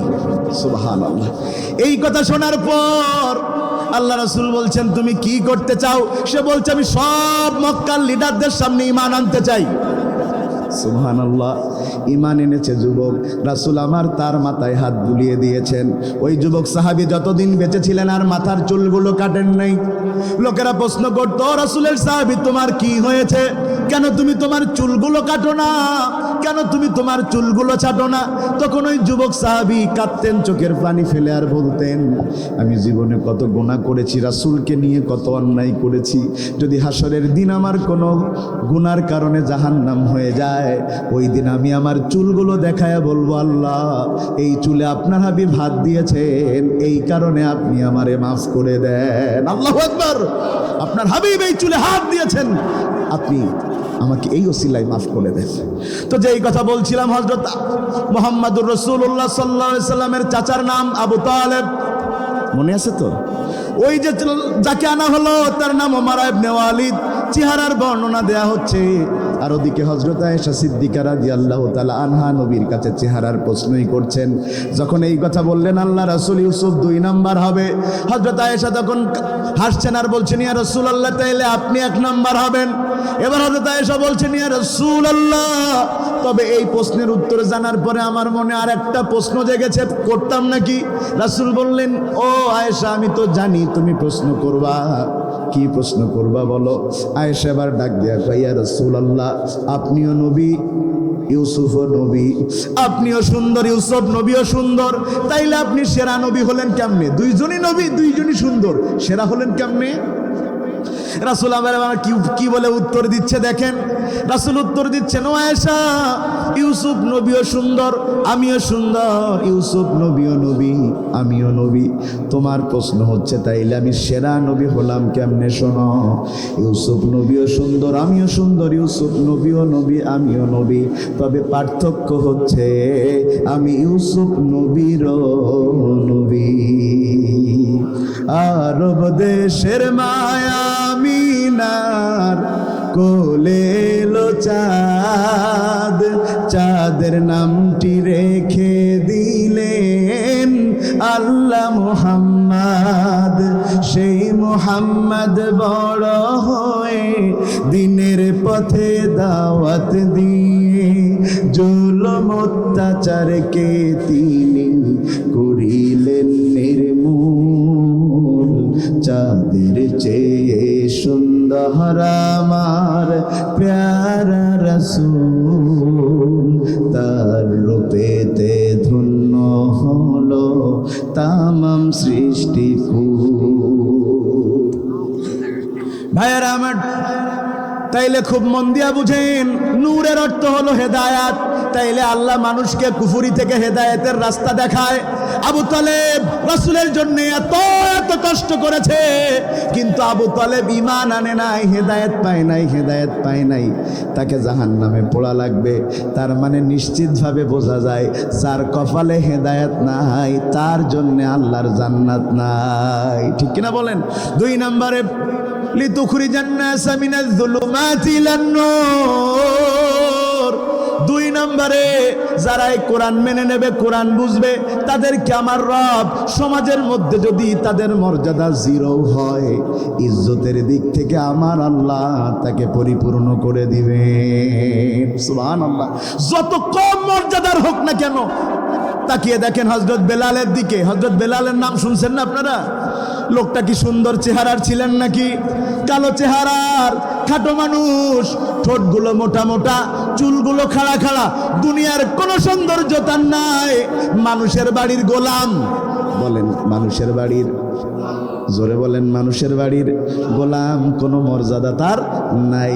কিন্তু লোকটা যখন ঈমান আনলো, কি মর্যাদা তার! রাসূল মেরাজে, সুবহানাল্লাহ, সুবহানাল্লাযী আসরা বিআবদিহি লাইলাম মিনাল মাসজিদিল হারামি ইলাল মাসজিদিল আকসা। রাসূল মেরাজে, রাসূলের চিন্তায় বেলালও মেরাজে। সুবহানাল্লাহ বলেন না? রাসূল মেরাজে গিয়েছেন না? সিদরাতুল মুনতাহায় তাকে রেখে যাওয়া হয়েছে, জিবরাইল আমিন রেখে গিয়েছেন। উনি অন্ধকারে হাঁটাহাঁটি করছেন, একটু ভয় ভয়ও লাগতেছে, শরীরটা দেখা যায় না। তখন তার মনে হলো কালো চেহারার ওই বেলাল আমার চারো পাশে হেঁটে হেঁটে বেড়াচ্ছে। রাসূল আমার নিচে নেমে আসলেন, মেরাজ থেকে ফিরলেন। ও বেলাল, তুমি কি জানো আমি মেরাজে গিয়েছি, সেখানে আমার কারোর কথা মনে হয় নাই তোমারটা ছাড়া। হযরতে বেলাল কেঁদে ফেলেছেন। ইয়া রাসূলুল্লাহ, কি বলেন? বলছে, বেলাল শোনো, যেখানে আমার কারোর কথা মনে পড়ে নাই তোমার কথা মনে পড়েছে, তার মানে তোমার এমন কিছু আমল আছে যেটাতে খুশি হয়ে আল্লাহ তোমার কথা আমার মনে করিয়ে দিয়েছে। ও বেলাল, এমন কি আমল তুমি করো যার কারণে যেখানে কেউ যেতে পারে না তুমি সেখানে গিয়েছো? বেলাল বলছেন, ইয়া রাসূলুল্লাহ, আমার সব আমল আপনি জানেন, তবে স্পেশালি আমি একটা আমল করি, যখনই ওযু ছুটে যায় সাথে সাথে ওযু নামাজ পড়ে নেই। রাসূল আমার বললেন, এই আমল কখনো ছাড়বা না বেলাল, এই আমল তোমাকে আমার সাথে সিদরাতুল মুনতাহায় পৌঁছিয়ে দিয়েছে। সুবহানাল্লাহ। যার কোনো মর্যাদা নাই, কোরআনের সাথে সে থাকলে তার মর্যাদা। জোরে কন্যা সুবহানাল্লাহ। এটার নাম কি? সবাই বলেন, এটার নাম কি? এই কোরআন কিছু টাকা দিয়ে আপনারা কিনেছেন। এই বাড়িতে যে কোরআন থাকে, এই কোরআনের সাথে আর একটা কভার থাকে।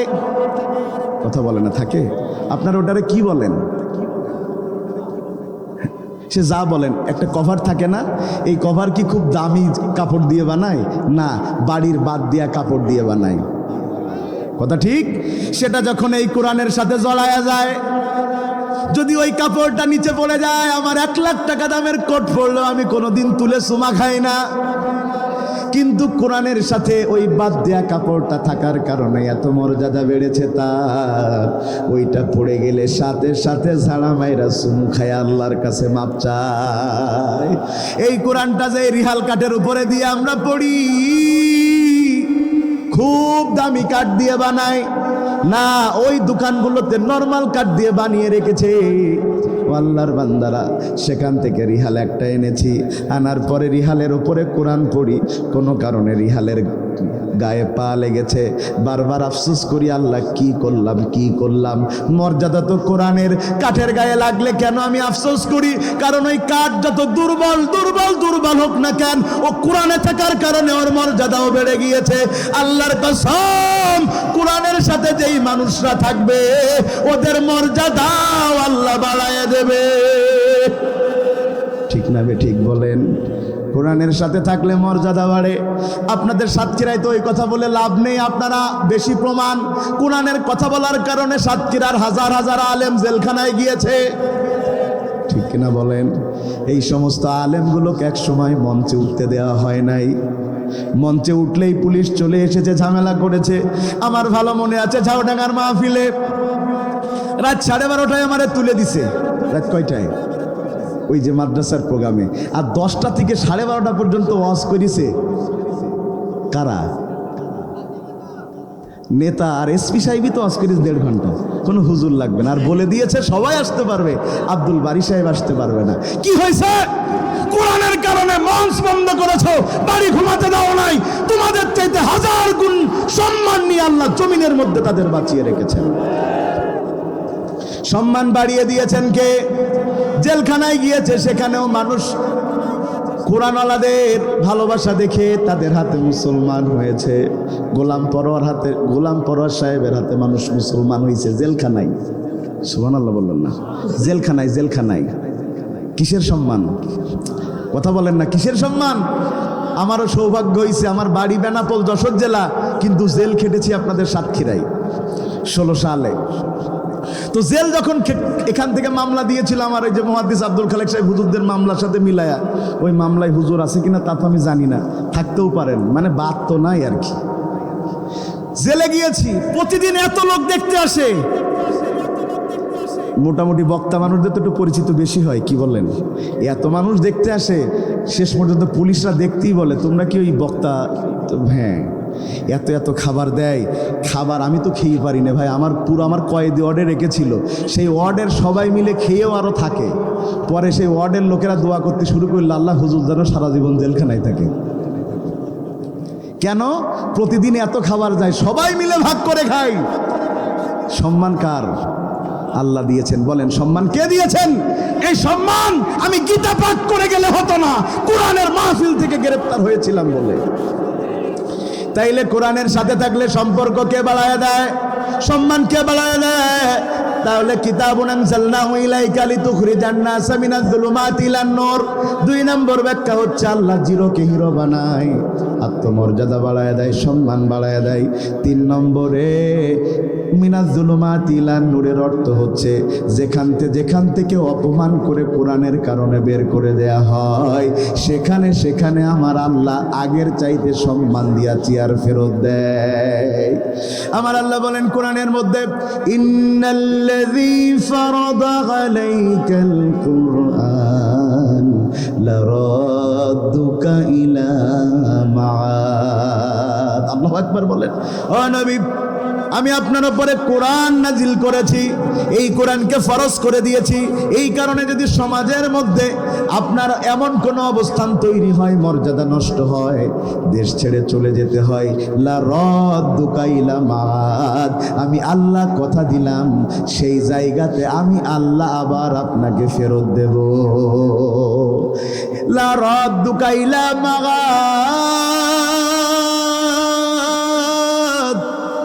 এটার ব্যাখ্যা হলো কয়েকটা। প্রথম হলো জান্নাত। এই আমরা যা কিছু করি কিসের জন্যে? এই আওয়াজ তো মানা যায় না। আমরা যা কিছু করি কিসের জন্যে? এই শীতের রাতে বাড়ি কম্বলের মধ্যে না ঘুমায়া এখানে বসে আছেন কার জন্যে? জান্নাতের জন্যে। লা রাদ্দুকা ইলা মাআদ, এর 1 নম্বর ব্যাখ্যা হচ্ছে আল্লাহ দুনিয়ায় যদি দিন কায়েম নাও হয় ইয়া রাসূলুল্লাহ, আমি আপনার বান্দাদেরকে আমার জান্নাতে পৌঁছায় দেব। দিন কায়েম করা আমাদের উপরে ফরজ নয়, দিন কায়েমের চেষ্টা করা ফরজ। কায়েমের দায়িত্ব আল্লাহর, চেষ্টা করা কি? ভাইয়েরা আমার ভালো করে বুঝেন, লা রাদ্দুকা ইলা মাআদের প্রথম ব্যাখ্যা আল্লাহ জান্নাতে দিবেন। জান্নাতে যেতে রাজি আছি তো আমরা ইনশাল্লাহ। রাজি মানে কি, না দিলি তো আল্লাহর পায়ে ধরে ফেলবো। সেদিন এক চাচা বলছে আল্লাহ জান্নাত দেবেন মানে পায়ে ধরে ফেলবো। তো জান্নাত কি পায়ে ধরে পাওয়া যায়? যায় না। কিসের জোরে? আমল, আল্লাহর সন্তুষ্টি। আমল, আল্লাহর সন্তুষ্টি। লা রাদ্দুকা ইলা মাআদ মানে নবী আমি আপনাকে জান্নাতে দেব। লা রাদ্দুকা ইলা মাআদের ব্যাখ্যা, ইয়া রাসূলুল্লাহ আপনাকে যেই মক্কা থেকে মক্কার লোকেরা হিজরত করতে বাধ্য করেছে, ওই মক্কায় আমি আপনাকে বাদশা করে ফেরত পাঠাবো। জোরে কন্যা সুবহানাল্লাহ। মক্কা থেকে যখন রাসূল গিয়েছিলেন মদিনায়, সাথে ছিল কয়জন? কথা কয় না। সাথে আবু বকর, আর কেউ কি ছিল? আর একজন ছিল, সেটা ছিল একজন ইহুদি গোলাম। ইহুদি কি জন্য ছিল? সে রাসূলকে পথ দেখিয়ে নিয়ে যাচ্ছিল। তার মানে দিনের কাজে মাঝে মধ্যে বিধর্মীদের সহযোগিতাও নেওয়া যায়। এবার তো আর কেউ ঠিক বলবে না, এবার তো ধরা। আল্লাহ রাসূল মক্কা থেকে মদিনায় হিজরতের সময় সহযোগিতা নিয়েছে ইহুদি গোলামের।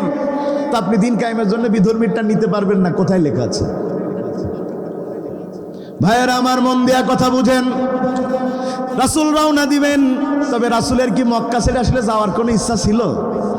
এই যে যাদের বাড়ি কলারোয়ায়, ভাই আপনি যদি কি বলে ইতালি যেও থাকেন, তার হৃদয় কি কাঁদবে এই কলারোয়ার জন্যে? ওয়ারিয়ার জন্য কি হৃদয় কাঁদবে? দেখবেন আপনি যখন অসুস্থ হবেন, বয়স হয়ে গেছে, তখন আপনি ছেলেপিলের কি বলবেন জানেন? দেখ ইতালিতে থাকলাম 30 বছর, কিন্তু আমার কবরটা যেন ওয়ারিয়ায় হয়। কথা ঠিক না? এটা হচ্ছে এলাকার প্রেম। যে যতই ধনী হয় দেখবেন গাড়ি বাড়ি কোম্পানির অভাব নেই, তারপরেও সুন্দর একটা বাড়ি কলারোয়ায় বানিয়ে রাখবে, বলতে জীবনে একদিন গেলেও তো থাকবো। এটা হলো এলাকার ভালোবাসা। কথা কি ঠিক? রাসূলের কিন্তু মক্কা ছেড়ে মদিনায় যাওয়ার ইচ্ছা নাই। শুয়ে আছেন, খুব মন দিয়া শুনেন, শুয়ে আছেন ঘরের মধ্যে। শুধু তিনি শুয়ে নাই, সাথে শুয়ে আছেন তার জামাতা হযরতে আলী। হঠাৎ করে আল্লাহ রাসূলকে জাগালেন জিবরাইল আমিন, ইয়া রাসূলুল্লাহ এখনই আপনাকে ঘর থেকে বের হয়ে যেতে হবে। রাসূল বলছেন, ও জিবরাইল কেন? ইয়া রাসূলুল্লাহ ইয়া হাবিবাল্লাহ আপনার চারপাশে কাফেররা খোলা তরবারি নিয়ে দাঁড়িয়ে আছে, ওরা আপনাকে হত্যা করতে চায়, আপনি এখনই বের হয়ে যান। রাসূল আমার ডাক দিয়ে বলছেন, জিবরাইল তুমি নিজেই বলছো তারা তরবারি নিয়ে দাঁড়িয়ে আছে, আমি বের হব কেমনে? জিবরাইল আমিন বলছেন, ইয়া রাসূলুল্লাহ ইয়া হাবিবাল্লাহ কোনো চিন্তার দরকার নাই, এই বালুটা হাতে নেন, ছুঁড়ে মারেন। রাসূল আমার বলছেন, ও জিবরাইল আমি যদি বালু ছুঁড়ে মারি একদিকে যাবে, কিছু লোকের চোখে যাবে, বাকিরা তো আমাকে দেখে ফেলবে। জিবরাইল আমিন বলছেন, ইয়া রাসূলুল্লাহ হাবিবাল্লাহ বালু ছুঁড়ে মারার দায়িত্ব আপনার, আর ওই বালু সবার চোখে পৌঁছিয়ে দেওয়ার দায়িত্ব আমার আল্লাহর। আল্লাহু আকবার। আপনি একদিকে মারবেন এটা ঠিক, কিন্তু সবার চোখে পৌঁছে যাবে এটাও ঠিক। আপনি মেরেছেন একদিকে আর চারিদিকে পৌঁছিয়ে দিয়েছেন আপনার আল্লাহ। কারণ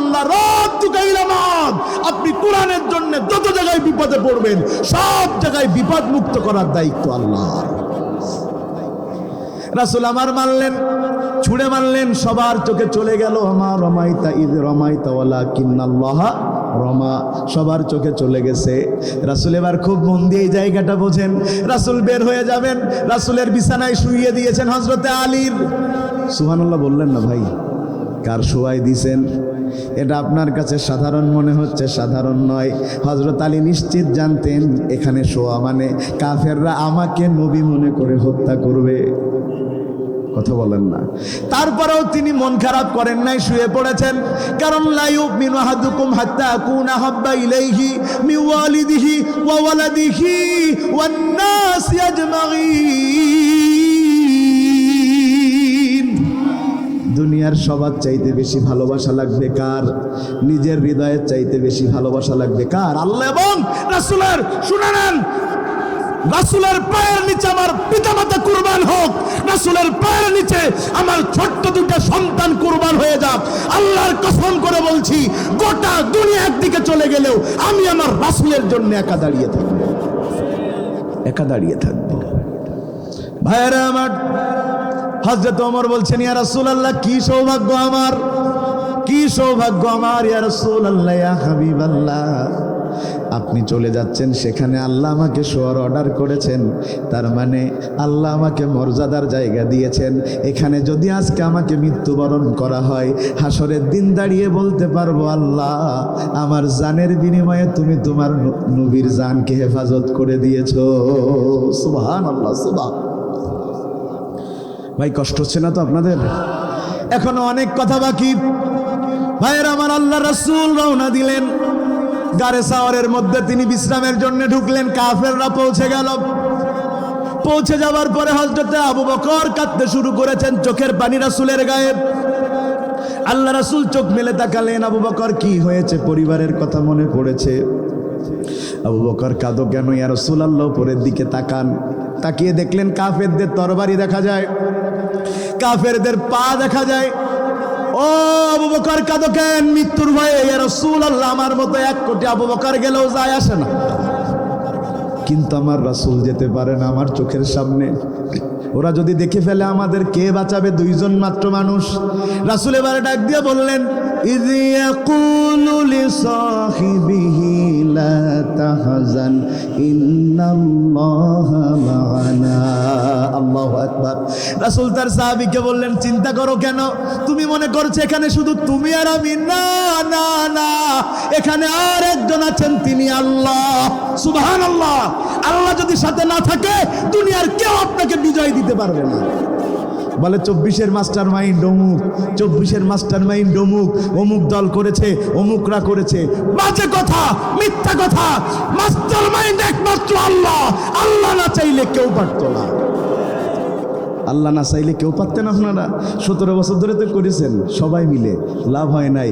অথচ দেখেন, যাদের দিয়ে হওয়ার কথা না, লেখাপড়া করতেছে, তাদের চাকরি বাকরি চিন্তা ভাবনা কিচ্ছু নাই, তাদের দিয়ে আল্লাহ আবাবিলের মতো করে গরম খাবার টেবিলে রেখে পালাতে বাধ্য করেছে। গরম খাবার। ও ভাই আমার, আল্লাহ কখন যে কাঁদ দিয়ে কি করবে টেরও পাবেন না। নমরুদকে আল্লাহ কি দিয়ে মেরিছে? কথা বলে না। মশা 1 কেজি কিরা ক টাকা দিয়ে কিনবেন আমার কাছ থেকে? কেউ কিনবেন ভাই? একটা মশা 4 আনা দিয়ে কিটা কিনবেন? 1 কোটি মশা এক জায়গায় করলে কয় কেজি হইতে পারে? কথা বলে না। হবে? কিন্তু দেখেন, 1 মশা দিয়ে আল্লাহ গোটা দুনিয়া কি চালাচ্ছে। 1 মশার জন্য আয় হায়, পৃথিবীতে অন্তত 100-র উপরে কয়েল কোম্পানি, কোটি কোটি লোকের রিজিক হচ্ছে মশা দিয়ে। সুবহানাল্লাহ বলছেন না? এই যে আপনি যে বলেন যে আল্লাহ মূসা বানাইলো কেন, এই কানের কাছে ঘ্যানর ঘ্যানর করে। এই মূসা না বানালে 1 কোটি লোকের রিজিক হইতো কমতে।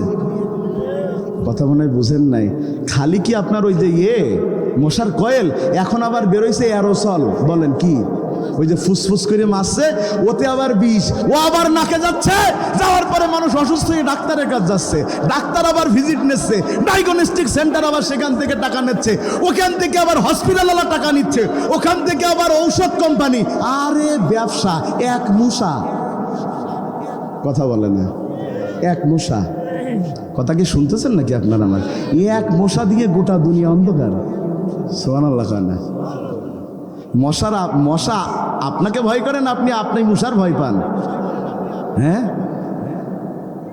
তারেক রহমান সাহেব ওই যে ফিরবে ইংল্যান্ড থেকে, ইংল্যান্ডে মশা আজকে আমি জানি না ভাই, তো দেশে আসলে কি 2-1টা মশা কামড়াবে? কথা বলে না, কামড়াবে? ডাক্তার শফিকুর রহমান সাহেব ইংল্যান্ডে আসে, আবার ফেরবে আর কি। তো ইংল্যান্ডে মশা আস কিনা তো আমার জিজ্ঞেস করতে হবে, আমি জানি না ভাই। কিন্তু আমার কথা হচ্ছে, এই কি দলীয় প্রধান, কি সরকার প্রধান, মশা আসলি কথা কয় না। কয় হাত দিয়ে মারে? তাও 1 হাত দিয়ে পারে না, 2 হাত দিয়ে 1 মশা মারা লাগে। 2 হাত দিয়ে 1 মশা মার থেকে উল্টে পড়ে, তারা আবার বলে ভূমিকম্প বন্ধ করে দেব। চলতেছে। কথা শুনতেছেন নাকি আপনারা? 1 মশার কাছে যেই মানুষ হার মেনে গেছে, ওই মানুষ আল্লাহর সাথে বিদ্রোহ করে, আল্লাহর আইনের বিরুদ্ধে অবস্থান নিয়ে স্লোগান তোলে। আল্লাহ তোরও ফেরা নমরুদের মতন মশা দিয়ে যে মারতে পারে, এ চিন্তা ভুলে গেলি কেমনে ভাই? ভাইরা আমার,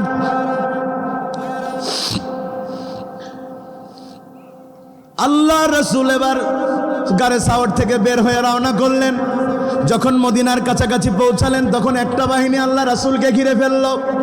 যেই বাহিনীর নেতৃত্বে ছিল সুরাকা, ওই সুরাকা এবং তার বাহিনীর লোকেরা রাসূলের যখন টের পেয়ে গেছে তারা বড় আনন্দিত, কারণ রাসূলকে জীবিত অথবা মৃত ধরে দিতে পারলেই লাল উট, তাই না? শত শত লাল উট লাল ঘোড়া দেয়া হবে। চলে যাচ্ছেন নাকি ভাইজান? ও শীত লাগতেছে, শীত আমাদেরও লাগতেছে, কিন্তু ওয়াজে গরম হয়ে গেছে বলে টের পাচ্ছি না আর কি। হুজুর যদি আপনারও শীত লাগলে এপাশে আসতে পারেন। তবে ভাই আমি মাঝে মধ্যে বলি, আমাদের চাইতে জোয়ান হচ্ছে আমাদের হুজুররা। এখন এই বয়সে যেই পরিমাণ পরিশ্রম করে আল্লাহ, আমি মাঝে মধ্যে চিন্তা করি। হার্ট অপারেশন করা আপনাদের রবিউল বাশার সাহেব, তাই না? বাইপাস কয়দিন আগে, এই দিন ভিডিওতে দেখলাম হাঁটছে, তা আমার মনে হইলো আমার চেয়ে বয়স কম। আবার মনে করি না তো দলের প্রচার করছি, মানে এটা দেখালাম জাস্ট চোখ দিয়ে। ভাইয়েরা আমার, সুরাকা ধরে ফেলেছে রাসূলকে। সুরাকার চোখ চকচক করতেছে, কারণ সে বিশাল অঙ্কের, বিশাল মর্যাদার সে পুরস্কার পাবে। রাসূল ডাক দিয়া বললেন, সুরাকা খবরদার কাছে এসো না। সুরাকা তখন গরম হয়ে বলছে, কাছে গেলে কি করবা? বলছে, আমি তো কিছু করব না, যা করার আমার আল্লাহ করবে। সুবহানাল্লাহ। সে বলল, তোমার আল্লাহ কি করবে দেখা যাক। ঘোড়া নিয়ে সামনে গিয়েছে, রাসূলকে ধরবে। ঘোড়ার পা আমার আল্লাহ জমিনের মধ্যে বদ্ধ করে দিয়েছেন। আল্লাহু আকবার। ও বলতেছে, মোহাম্মদ সাল্লাল্লাহু আলাইহি ওয়াসাল্লাম তুমি কি মনে করতে চাও যে আমি ভয় পাইছি? হইতে পারে এখানের বালিটা একটু আলগা, হতে পারে এখানের বালিটা কি আলগা। ও মোহাম্মদ, এক্ষুনি আমি আমার ঘোড়াকে তুলবো। এত চেষ্টা করে ঘোড়া উঠে না। আল্লাহ রাসূল ডাক দিয়া বলে, সুরাকা, আল্লাহ যেটাকে বন্ধ করে সেটা তোলার ক্ষমতা দুনিয়ার কোনো মানুষের থাকে না। সুবহানাল্লাহ।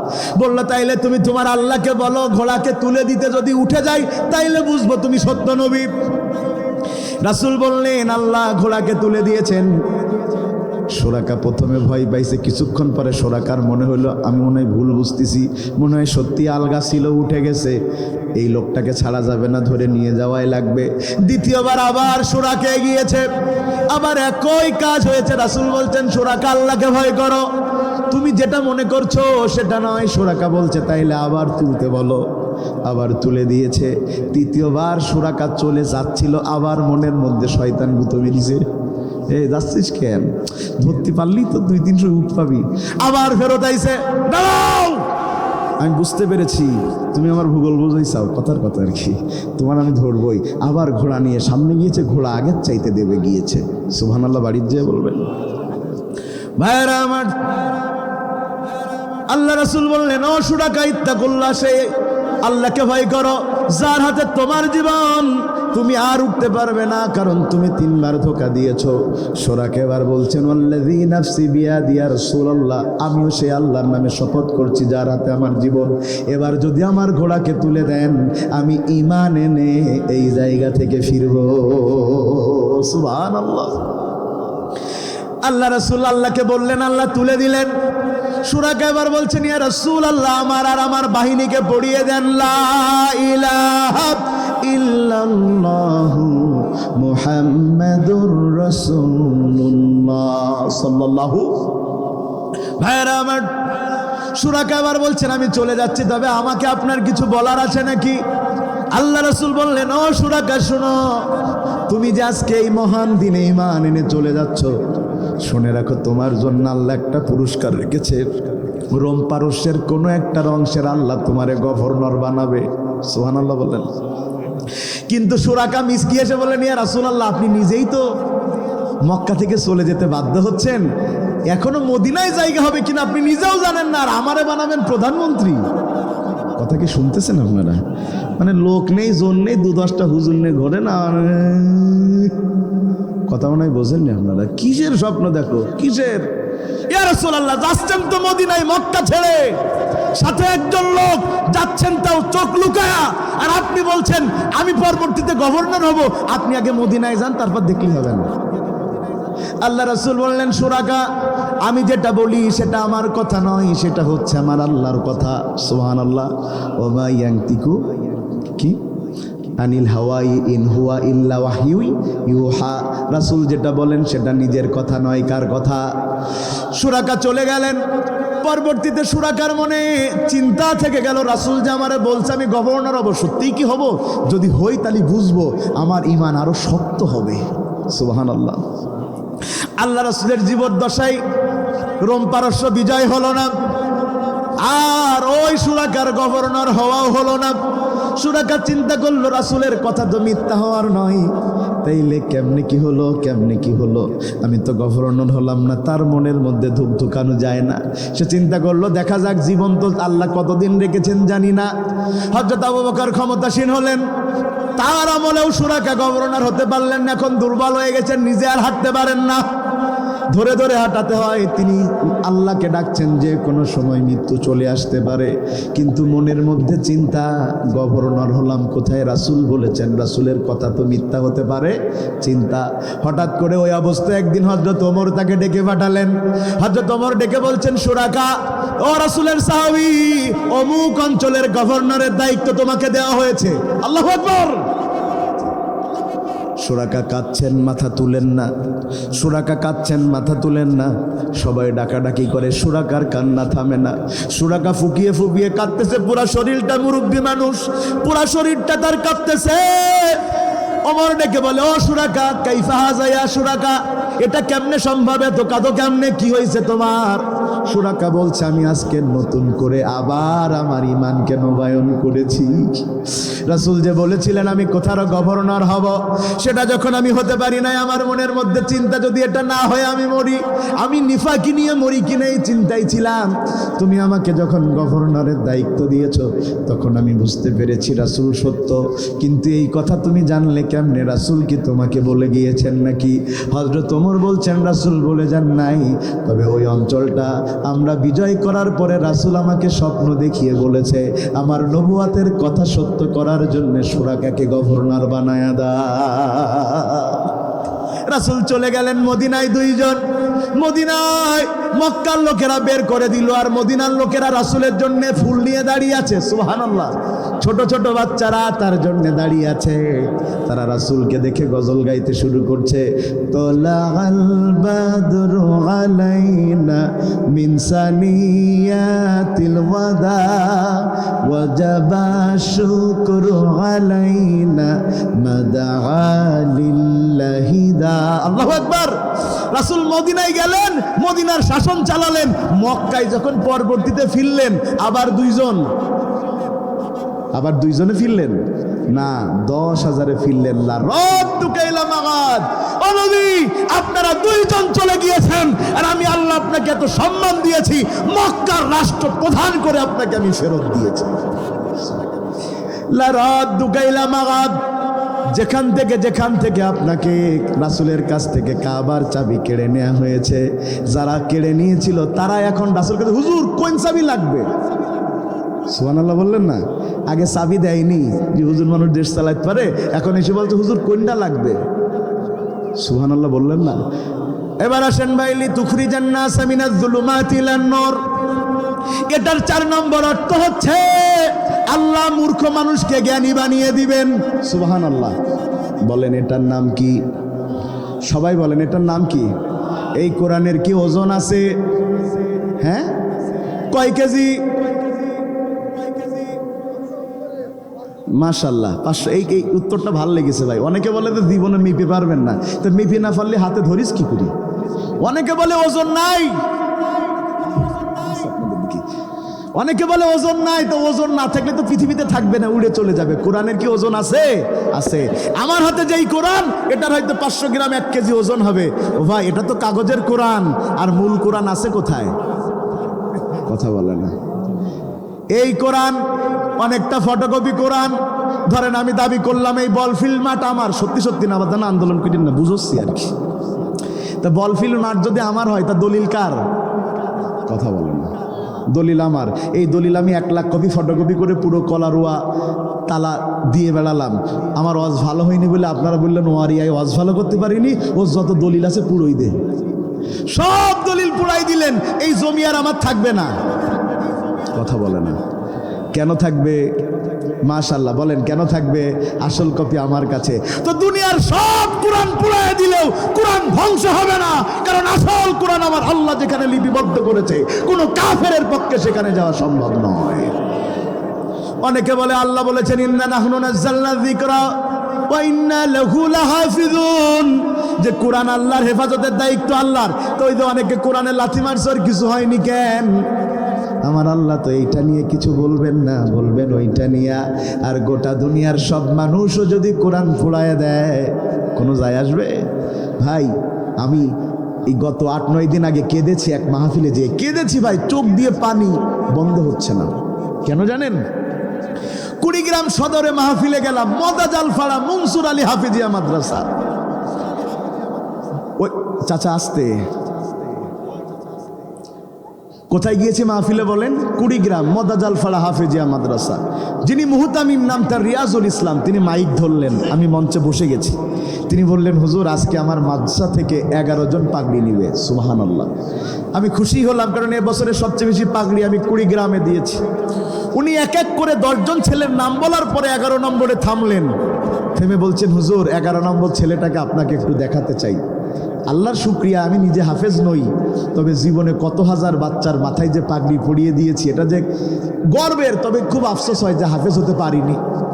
তুমি আমার বলছে, হুজুর এই ছেলেটার দিকে তাকান, 11 নম্বরে, ও ঢাকা থেকে পাগড়ি নিতে এসেছে। আমি বললাম, বাসা কি ঢাকায়? বলছে না, বাসা এখানেই, কিন্তু ঢাকায় ও চিকিৎসাধীন। আমি বললাম, কি চিকিৎসা? বলছে, হুজুর ওর হার্টের রোগ ধরা পড়েছে, ওর বাইপাস সার্জারি 3 দিন পরে, কিন্তু এতদিন ধরে পড়েও পাগড়ি নিবে, ও হসপিটালে থাকতে পারেনি, জীবনের রিস্ক নিয়ে পাগড়ি নেওয়ার জন্যে এত দূর এসেছে। আমি ছেলেটা টুকটুকে চেহারা, তার বাপ পাশে দাঁড়ানো, পাম্পে চাকরি করে, গরিব মানুষ। আমার ছেলেটাকে যখন জড়িয়ে ধরলাম, মনে হলো আমি একটা জীবন্ত কোরআনকে জড়িয়ে ধরেছি, শরীর তার কাঁপতেছে। আমি বললাম, তোমার এই বাইপাস আল্লাহ তোমাকে সুস্থ করুক, তোমার মানসিকতা কি? সে বলছে, হুজুর এই পাগড়ি নিয়েছি আজকে, যদি এরপর আমি মরেও যাই আমার কোনো আফসোস নাই। কোরআন, কোরআনের কি ওজন এবার শুনে নেন। যেই পৃথিবীতে আপনি আমি এই বসে আছি, এখন কিসের উপরে বলেন? জোরে বলেন, কিসের উপরে? মাটির উপরে বসে আছি। মাটি ছাড়া এই চেয়ার নিয়ে কি আপনারা পানির মধ্যে বসে থাকতে পারতেন নাকি? গোটা পৃথিবীর সৃষ্টি জগতে যখন আল্লাহ বললেন, ওয়াইস ক্বালা রাব্বুকা লিল মালাইকা ইন্নী জাগিলুম ফিল আরদি খলিফা, যখন আল্লাহ দুনিয়াতে খলিফা বানাতে চাইলেন, তখন গোটা দুনিয়াতে পানি আর পানি। কিন্তু পানির মধ্যে কি সংসার করা যাবে? স্কুল করা যাবে? বাজার করা যাবে? রাসূল এবার সেখানে, আল্লাহ এবার সেখানে মানুষের বসবাসের জন্য মাটি বানাতে চাইলেন। আল্লাহ কেমনে মাটি বানালেন? ওই যে ঢেউ যখন 2 দিক থেকে আসলে পড়ে, 2টা ঢেউ এক জায়গায় হলে ফেনা তৈরি হয়। আপনারা কি বলেন? ফেনাই বলেন। আমার বেনাপোলের আঞ্চলিক ভাষায় বলে গেজা। ও আপনারাও বলেন গেজা? তো গেজা হলো ফেনা। ওই যে হুইল পাউডার বালতির মধ্যে দিয়ে গোলান মারলে কি হয়? ফেনা। আমার আল্লাহর কি ক্ষমতা! আল্লাহু আলা কুল্লি শাইইন কাদির। ওই পানির ফেনা থেকে গোটা পৃথিবীর বসবাসের জন্য আল্লাহ মাটি বানালেন। সুবহানাল্লাহ বলেন। কিন্তু বলেন, পৃথিবীতে মাটি বেশি না পানি বেশি? পানি 3 ভাগ, মাটি 1 ভাগ। এবার যখন আল্লাহ মাটি বানালেন, ওই মাটি বানানোর পরে পানি যখন নড়াচড়া করে, মাটিও নড়াচড়া করে।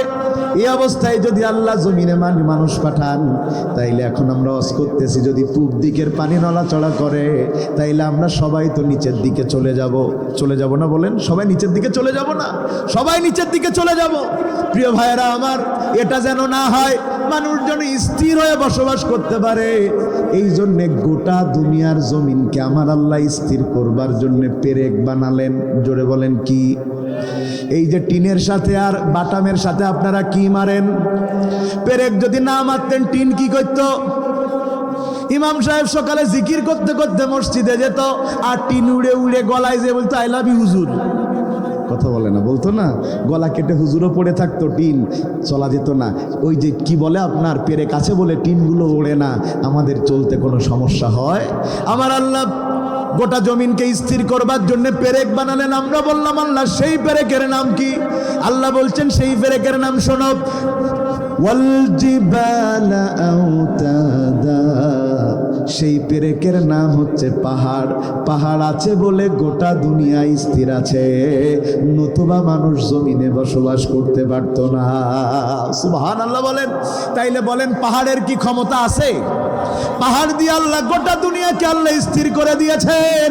ওই পাহাড়কে আল্লাহ বলছেন লাউ আনজালনা হাযাল কুরআন আলা জাবালিন লারাআইতাহু খাশিআম মুতাসাদ্দিআম মিন খাশিয়াতিল্লাহ। ও পাহাড়ে, তোর উপরে আমি কোরআন নাজিল করতে চাই। পাহাড় কাঁপতে শুরু করেছে, পাহাড় কাঁপতে শুরু করেছে। পাহাড়ের একটা অক্ষরের ওজন নেয়ার ক্ষমতা নাই। আর আপনি আমি মানুষ কি সৌভাগ্যবান, কোরআনের জ্ঞানে আল্লাহ আমাদের জ্ঞানী করেছে। পুরা কোরআন একজন মানুষ তার হৃদয়ে ধারণ করতে পারে। সুবহানাল্লাহ।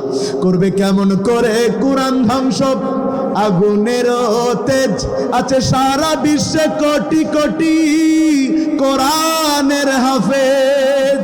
তারা ছাপায় আসমানি গ্রন্থ, বাঁচাবে কোরআনের মান। তবু বিশ্ব থেকে হারাবে না পবিত্র কোরআন, তবু বিশ্ব থেকে হারাবে না পবিত্র কোরআন। সুবহানাল্লাহ বলবেন না? এবার বলেন, এই কোরআন কি কথা বলতে পারে? হ্যাঁ পারে, তো জিজ্ঞেস করেন। বলবে না। কিন্তু এই কোরআন যে হৃদয়ে রয়েছে, ওই জীবন্ত কোরআন কথা বলবে। কথা বলেন না কেন? কোরআন কথা বলে না। এই কাগজের কোরআন যার হৃদয়ে ঢুকে সে জীবন্ত হয়ে যায়, তার মুখ দিয়ে কোরআন সব প্রশ্নের উত্তর দেয়। সুবহানাল্লাহ। কোরআন হলো এই দুনিয়ার জীবন্ত গ্রন্থ। তুমি যত রকম প্রশ্ন করো, তুমি যত রকম প্রশ্ন করো, প্রশ্ন করলে উত্তর দিবে এমন প্রাণবন্ত কোরআন হলো এই দুনিয়ার জীবন্ত গ্রন্থ।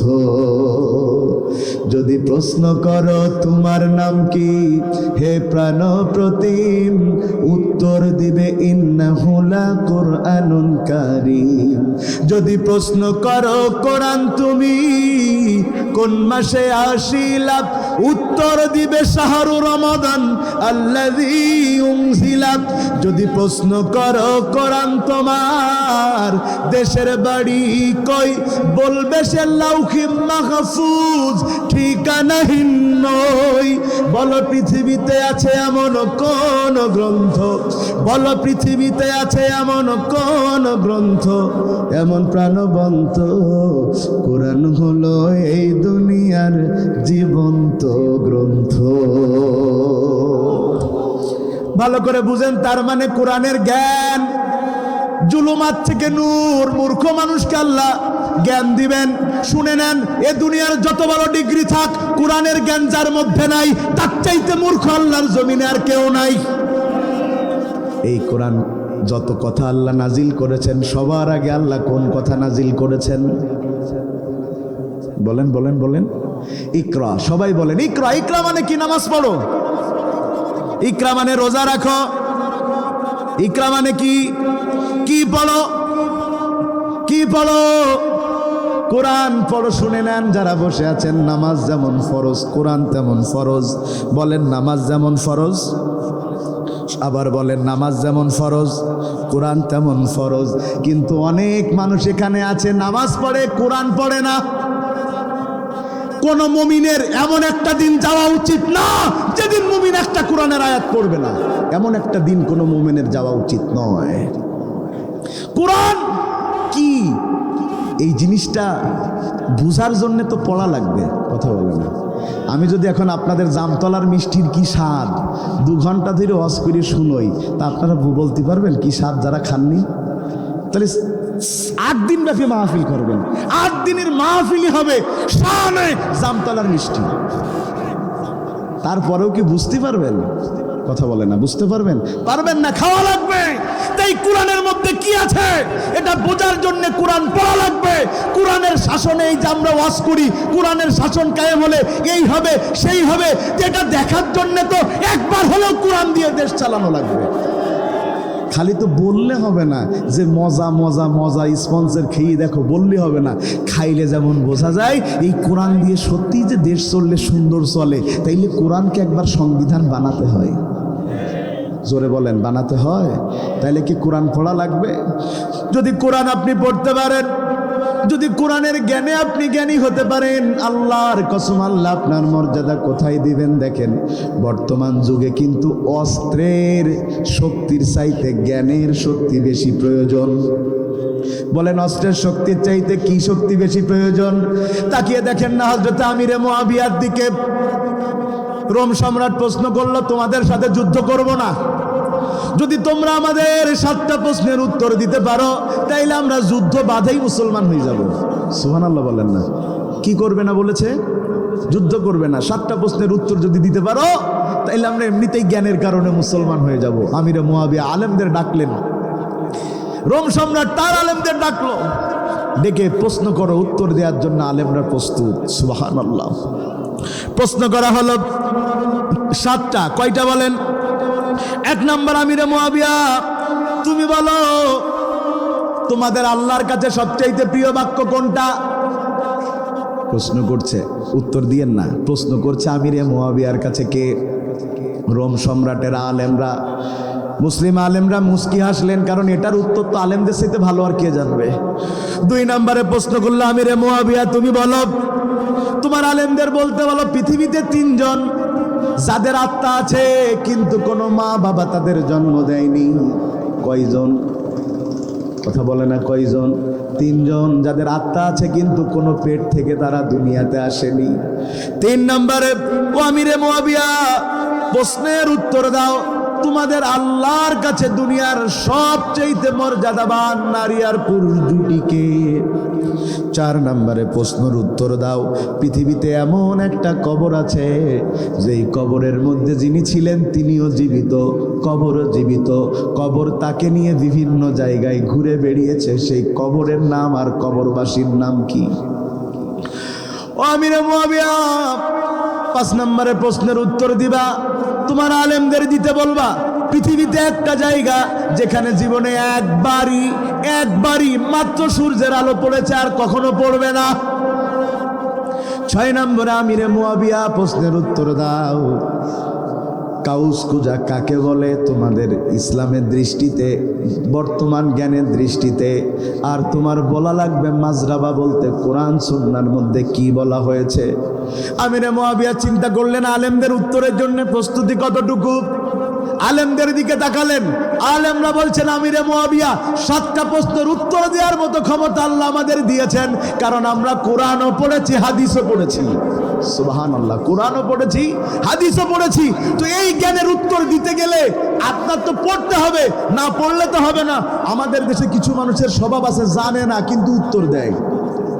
কথা বলে না, জানে না কিন্তু চায়ের দোকানে বসে আছে, মানুষ এসে প্রশ্ন করতেছে যে হুজুর এটা কি হবে। আমি বলার আগে ওই চা আর বিড়ি যারা একসাথে খাইছিল উত্তর দিয়া সারা। এবার উত্তর দিয়ে তো সারা না, এ বলতেছে এই আর একজন বলতে এই, ওই 3 জন আবার জ্ঞান দাম শুরু করে এবার 3 জন হুজুর বলেন কি হবে। আমি বললাম তোরা 3টে মারামারি করে যে জিতবি তার ফতোয়া সঠিক। না জেনে প্রশ্নের উত্তর দেয়া ঠিক নয়। বলেন না জেনে প্রশ্নের উত্তর দেয়া, জানা না থাকলে সরাসরি বলবেন জানা নাই, এতে মর্যাদা কমবে না, মর্যাদা বাড়বে, কিন্তু গোজামিল দিয়ে উত্তর দেয়া যাবে না, এতে আরও ইসলামের সম্মান নষ্ট হয়। ইসলামের কি নষ্ট হয়? সম্মান নষ্ট হয়। আর কথা বলার পিছনে কথার দলিল দিবেন। দলিল কি? আব্দুল বারী হুজুর বলেছেন। দলিল কি? ইনামুল হোসেন বিন্নুর হুজুর বলেছেন। দলিল কি? বিপ্লবী সাহেব বলেছেন। দলিল কি? সাইদি সাহেব বলেছেন। না, দলিল হবে কোরআন হাদিস। কারণ আমরা যেটা বলি সেটা কোরআন হাদিস দিয়ে। দলিল কোনো ব্যক্তি নয়, দলিল হচ্ছে কোরআন আর হাদিস। বলেন দলিল কি? সবাই বলেন দলিল কি? আল্লাহ রাসূল যেই সময় চলে গিয়েছিলেন বিদায় হজের ভাষণ দিয়ে, তিনি কি বলেছিলেন আমি অমুক অমুক আলেমকে রেখে গেলাম, আবু বকর, ওমর, উসমান, আলী তাদেরকে রেখে গেলাম? তা বলেননি। কি বলেছেন? লা তাদিল্লু মা তামাসসাকতুম বিহিমা, কোনদিন তোমরা পথভ্রষ্ট হবে না যদি 2টা জিনিস তোমরা তোমাদের সংরক্ষণে রাখতে পারো, আল্লাহর কিতাব এবং রাসূলের হাদিস। তাইলে কোনো ব্যক্তি আমাদের দলিল নয়, আমাদের দলিল হচ্ছে কোরআন আর হাদিস। ঠিক কিনা বলেন? আমাদের দলিল কি? জোরে বলেন না, দলিল কি? দলিল কেন লাগবে সেটা কি বলবো? দলিল কেন লাগবে সেটা কি বলবো? সেটাও জানা দরকার। দলিল কেন লাগবে? দলিলের গুরুত্ব দেখেন। তাও যে সে দলিল হলে হবে না, দলিলটা সহি থাকতে হবে। দলিলটা কি থাকতে হবে? সহি থাকতে হবে। এখন ধরেন এই জমি আমি দাবি করতেছি আমার নুরুল হাসান বিন আব্দুল বারী ভাই দাবি করতেছে তার, দুইজন এখন মারামারি, যদিও মারামারি হওয়ার সম্ভাবনা জীবনেও নেই, তো কথার কথা দুজন মারামারি শুরু করলাম। এলাকার মোড়ল মাতব্বার সব জমা হয়ে গেল। উনি বলতেছে জমি আমার, আমি আরো একটু জোরে না আমার। তখন মোড়ল বলতেছে চিল্লাই কি মার্কেট পাউন যাইব? চিল্লানোর কোনো দরকার নেই, দুজন দলিল দেখাও, দলিল যার জমি তার। কথা বলে না।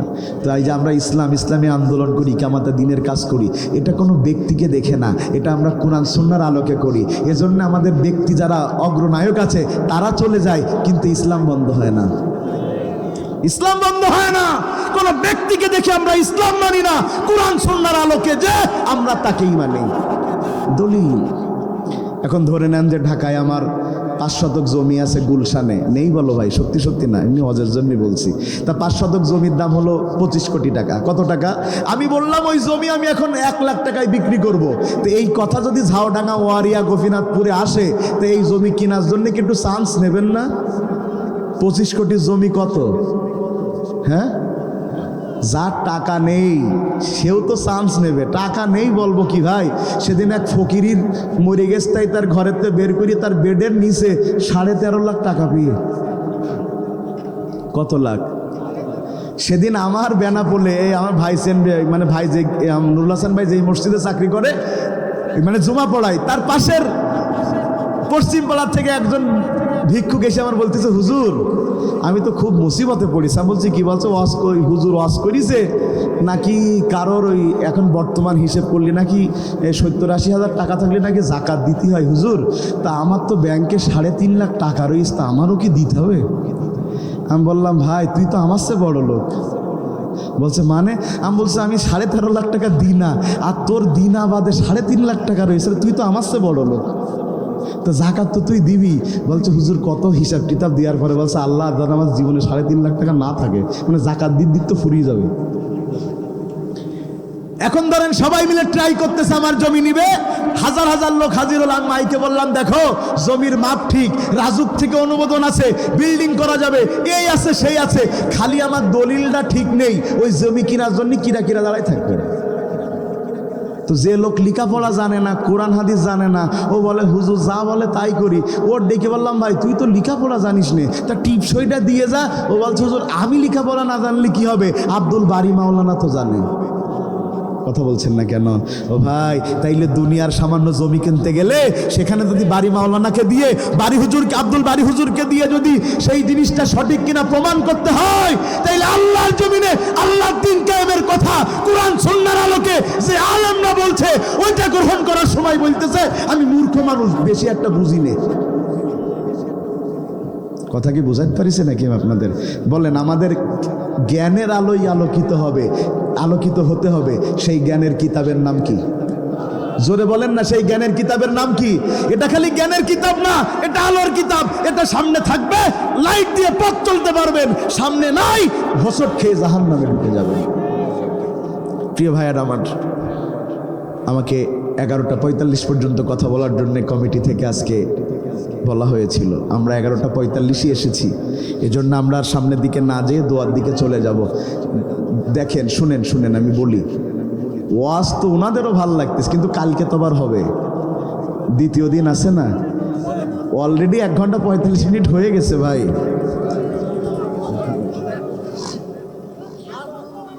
আর 15 মিনিট শুনবেন। মাশাআল্লাহ, আল্লাহ শুকরিয়া। আমি বাংলাদেশের প্রায় প্রত্যেক জেলায় যাই, তবে সবচাইতে বেশি ওয়াজ করে মজা পাই সাতক্ষীরায়, কারণ সাতক্ষীরার সাথে তো আমার নাড়ির টান। তবে এবছর সবচাইতে বেশি মাহফিল উপজেলার মধ্যে কলারোয়ায় দিয়েছি 5টা, কোন উপজেলায় 2টার বেশি দেয়া হয়নি, খালি কলারোয়ায় 5টা। তা আজকে 5 নাম্বার শেষ। মুরারিকাঠিতে 2টা করেছিলাম, বোয়ালিয়াতে 1টা, গত পরশুদিন করেছিলাম খোর্দতে। আজকে আপনাদেরটা দিয়ে কলারোয়ার মাহফিলে বছরের মতো চ্যাপ্টার ক্লোজ করতে হবে, আমাদের আর ডেট নাই। তো আল্লাহ শুকরিয়া, কলারোয়াবাসী ভালোবাসেন আমাদের কোরআনের জন্য। কিসের জন্য ভাইয়েরা আমার? তাইলে কোরআনের জ্ঞানী হতে হবে, তাইলে প্রশ্নের উত্তর দেয়া যাবে। আমিরে মুয়াবিয়া তিনি আলেমদের বললেন প্রশ্নের উত্তর দেওয়া শুরু করো। আলেমরা বলছেন তোমরা যে প্রশ্ন করেছো আল্লাহর কাছে সবচেয়ে প্রিয় বাক্য কোনটা, এই উত্তর আমাদের রাসূল হাদিসের মধ্যে দিয়ে গিয়েছেন। সুবহানাল্লাহ। উত্তর দিলেন আল্লাহর কাছে সবচেয়ে প্রিয় বাক্য হচ্ছে সুবহানাল্লাহি ওয়ালহামদুলিল্লাহি ওয়া লা ইলাহা ইল্লাল্লাহু আল্লাহু আকবার। সবচেয়ে প্রিয় বাক্য কোনটা? এটা কেন প্রিয় বাক্য তার ব্যাখ্যা আছে, আমরা সেদিকে সময়ের অভাবে গেলাম না। 2 নম্বরে প্রশ্ন করেছে আত্মা আছে কিন্তু কারোর পেটের ভিতরে কোনোদিনও ছিল না। বলেন কি আছে? কথা বলে না, কি আছে? আত্মা মানে জীবন আছে কিন্তু কারোর পেট থেকে আসেনি।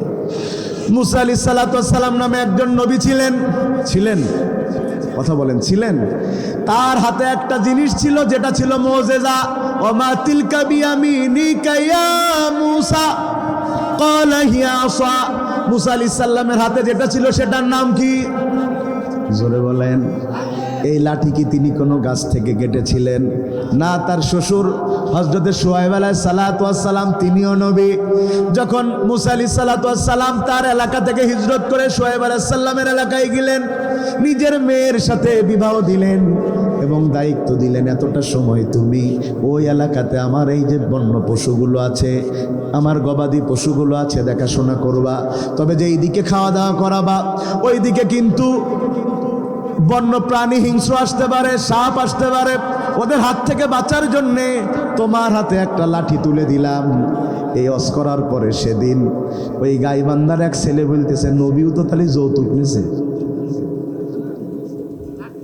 নবী কি যৌতুক নিয়েছে? ভাই যৌতুক নিয়েছে, এটা যৌতুক নয়, এটা লাঠি। এটা কোন লাঠি? এটা জান্নাতের লাঠি, বংশ পরম্পরায় শুআয়ব আলাইহিস সালামের হাতে এসেছে। এটা জেসে লাঠি না, এটা মুজিজার লাঠি। সুবহানাল্লাহ, সুবহানাল্লাহ বললেন। ভাইরা আমার, এই লাঠি তো একটা লাঠি, কেটে ফেলার পরে লাঠির কি আর জীবন আছে?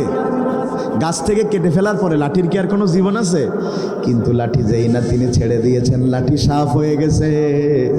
এই সাপ দুনিয়ার কোনো মায়ের পেট থেকে আসে নাই, কোনো সাপ ডিম পেড়ে এই সাপটাকে বানায় নাই।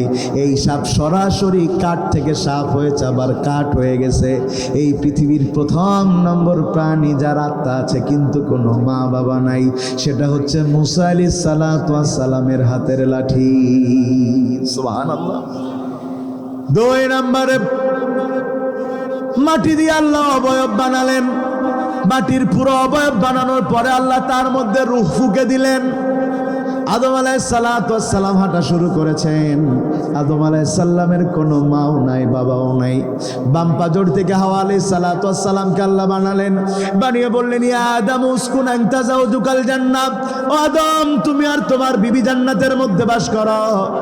আদম আলাইহিস সালাতু ওয়াস সালামেরও মা বাবা নাই, হাওয়া আলাইহিস সালামেরও কোনো মা বাবা নাই। কিন্তু কি মর্যাদা! ওই দুইজনকে আল্লাহ আমাদের সকলের মা বাবা বানিয়ে দিয়েছে। সুবহানাল্লাহ। খালাকাল্লাহু আদম আলা সূরাতিহি তাওলাহু 60 জিরাআ। আদম আলাইহিস সালামকে আল্লাহ বানালেন 60 গজ লম্বা। সুবহানাল্লাহ বললেন না? এখন কি এত লম্বা মানুষ পাওয়া যায় ভাই? যদি 60 গজ লম্বা মানুষ ওয়ারিয়া গোপীনাথপুরি থাকতো 200-300, তা মসজিদের কাতার কি 3 ফুটির করলে হইতো? পুরো গ্রাম তো মসজিদ বানান লাগতো। দিন যত যাচ্ছে মানুষ খাটো হচ্ছে, আর আমাদের দেশের লোক বলে খাটো মানুষের নাকি বুদ্ধি বেশি। আমি বলি কথা ঠিক, যেরাম আমার, কি বলেন আপনারা? এ কথার কোনো দামই নাই যে খাটো মানুষের বুদ্ধি বেশি, আর একটা কথা বলে লম্বা মানুষের বুদ্ধি নাকি হাঁটুতি। এই কথার তো কোনো দাম নেই। প্রিয় ভাইয়েরা আমার, আমরা আবার আগের কথার দিকে ফেরত যাই। তাইলে 3 জন যাদের আত্মা আছে, মা বাবা নাই, প্রথম 2 জন আদম আলাইহিস সালাম এবং হাওয়া আলাইহিস সালাতু ওয়াস সালাম, আল্লাহ তাদেরকে বানিয়েছেন সরাসরি। 2 নম্বরে ওই মুসা আলাইহিস সালাতু ওয়াস সালামের হাতের লাঠি। 3 নম্বর প্রশ্ন করেছে এই দুনিয়ার সবচেয়ে মর্যাদাবান নারী পুরুষকে। বলেন ছেলে যত বড় হোক না কেন বাপের ওপরে যেতে পারে? কথা বলে না? এই যে আমি হজ করতে আসতেছি, আপনারা আমার এত সম্মান দিয়ে নিয়ে যাচ্ছেন, খাওয়াচ্ছেন, আপনি করতেছেন, আমার বাপকে আমার আপনি বলে শুন যা। এরপর কোনো বিষয়ে পরামর্শ করলে যদি আমি কোনো বুদ্ধি দিই, আমার বলে তুই বুঝিস কিছু? আমি বলছি আব্বা সারা দুনিয়ায় হজ করে বেড়াই আমি, আর আমার বাপের দৃষ্টিতে আমি কিছু বুঝি না। ওই প্রধানমন্ত্রীর যে বাপ, ও দেখবেন প্রধানমন্ত্রী বলে তুই দেশ চালাস কি করি? কথা বলে না। কারণ বাপের কাছে ছেলে পিলে কোনোদিন বড় হয়? প্রশ্নও করেছে বুদ্ধি করে তারা যে এরা হয়তো মুহাম্মদ সাল্লাল্লাহু আলাইহি ওয়াসাল্লাম এবং তার স্ত্রী খাদিজাকে শ্রেষ্ঠ বলবে, কিন্তু তারা দেখতে চেয়েছে তারা বাবার সম্মান কেমন করে। উত্তর দিয়েছে ওলামায়ে কেরাম, সাথে সাথে দুনিয়ার সবচাইতে দামি মানুষ হচ্ছেন আদম আলাইহিস সালাতু ওয়াস সালাম এবং হাওয়া আলাইহিস সালাতু ওয়াস সালাম, কেননা তারা এই দুইজন স্বয়ং নবীরও আদি পিতা আদি মাতা। সুবহানাল্লাহ বললেন না ভাই? ভাইরা আমার, 4 নম্বরে এমন একটা কবরের নাম বলো যেই কবরের পেটের মধ্যে লাশ, জীবন্ত কবর তাকে নিয়ে ঘুরে বেড়াচ্ছে। একজন নবী যাকে আল্লাহ বললেন তোমার কওমের উপরে আযাব আসবে, কওমের লোক ধ্বংস হয়ে যাবে, কারণ তারা আল্লাহর কথা শোনে নাই। নবী দাওয়াত দিয়েছেন ইয়া কওমি ইবুদুল্লাহ মা লাকুম মিন ইলাহিন গায়রু, কিন্তু এলাকার লোক শোনে নাই, নবীর সাথে খারাপ ব্যবহার করেছে। আল্লাহ বলেছে আযাব আসবে, নবী মনে করেছেন তাইলে আমার এলাকায় থাকার দরকার নাই। আল্লাহর অর্ডার না নিয়ে নবী বের হয়ে গেছেন, অথচ তখনও আল্লাহ নবীকে এলাকা থেকে চলে যেতে বলেন। এসে উঠে গিয়েছেন নৌকাতে, নৌকা ডুবে যায়, কোনোভাবে নৌকা সামনের দিকে যায় না। তখন মাঝি বলল এই নৌকার মধ্যে এমন একজন উঠেছে যে কিনা তার মালিকের অনুমতি বাদে সেই গোলাম চলে যাচ্ছে এলাকা ছেড়ে। তখন লটারি করা হয়েছে, লটারি করলে প্রথমবার নবীর নাম উঠেছে ইউনুস আলাইহিস সালাতু ওয়াস সালাম। ইউনুস আলাইহিস সালাতু ওয়াস সালামের নাম ওঠার পরে লোকেরা বিশ্বাস করে না, বলে যে না, এত সুন্দর লোক কখনো তার মালিককে ফাঁকি দিতে পারে। দ্বিতীয়বার আবার নাম উঠেছে, তৃতীয়বার আবার নাম উঠেছে, সবাই তাকে ফেলে দিয়েছে। সাথে সাথে একটা মাছ তাকে গিলে ফেলেছে। পানির অন্ধকার, মাছের পেটের অন্ধকার কবর বানায়া ওই মাছ জীবন্ত লাশটাকে নিয়ে গোটা এলাকার মধ্যে ভ্রমণ করেছে। কিন্তু লাশের পেট, মাছের পেট হজম হয় না, কারণ পেটের মধ্যে যিনি রয়েছেন তিনি নবী। আর কোন নবী আর কোন আল্লাহওয়ালাকে হজম করা যায়? এরপরে উগরে দিয়েছেন, উগরে দেওয়ার পরে ইউনুস আলাইহিস সালাতু ওয়াস সালামের সেই লম্বা ঘটনা তো বলবো না, তবে আমরা যেটা জানলাম সেটা হলো ইউনুস আলাইহিস সালাতু ওয়াস সালাম জীবন্ত লাশ হয়ে তার কবরে পুরো সাগরের মধ্যে ঘোরাঘুরি করেছেন।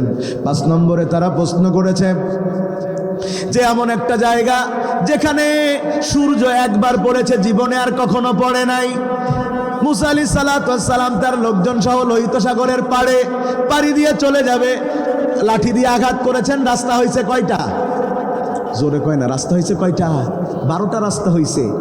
তো মুসা আলাইহিস সালাতু ওয়াস সালামের কওমের লোক একটা গ্রুপ, সেটা হলো বনি ইসরাইল। রাস্তা কেন 12টা? কারণ তাদের শাখা হলো 12টা। শাখা কয়টা? তারা 12টা শাখা দিয়ে ওই পারে চলে গেছে। তারা 12টা শাখা দিয়ে ওই পারে যেয়ে আবার 12টা রাস্তায় চলেছে না এক হইছে? কথা বলে না। এক কেবলা, রাস্তা 12টা হলে কি হবে? তাদের উদ্দেশ্য এক। আমাদের দেশে টুপিওয়ালা ইসলামওয়ালাদের রাস্তা 12টা হতে পারে, মার্কা 12টা হতে পারে, ইশতেহার 12টা হতে পারে, কিন্তু আমাদের লক্ষ্য একটা, আল্লাহর জমিন চলবে আল্লাহর কোরআন দিয়া, মানুষের তৈরি করা আইন দিয়ে নয়। ঠিক কি?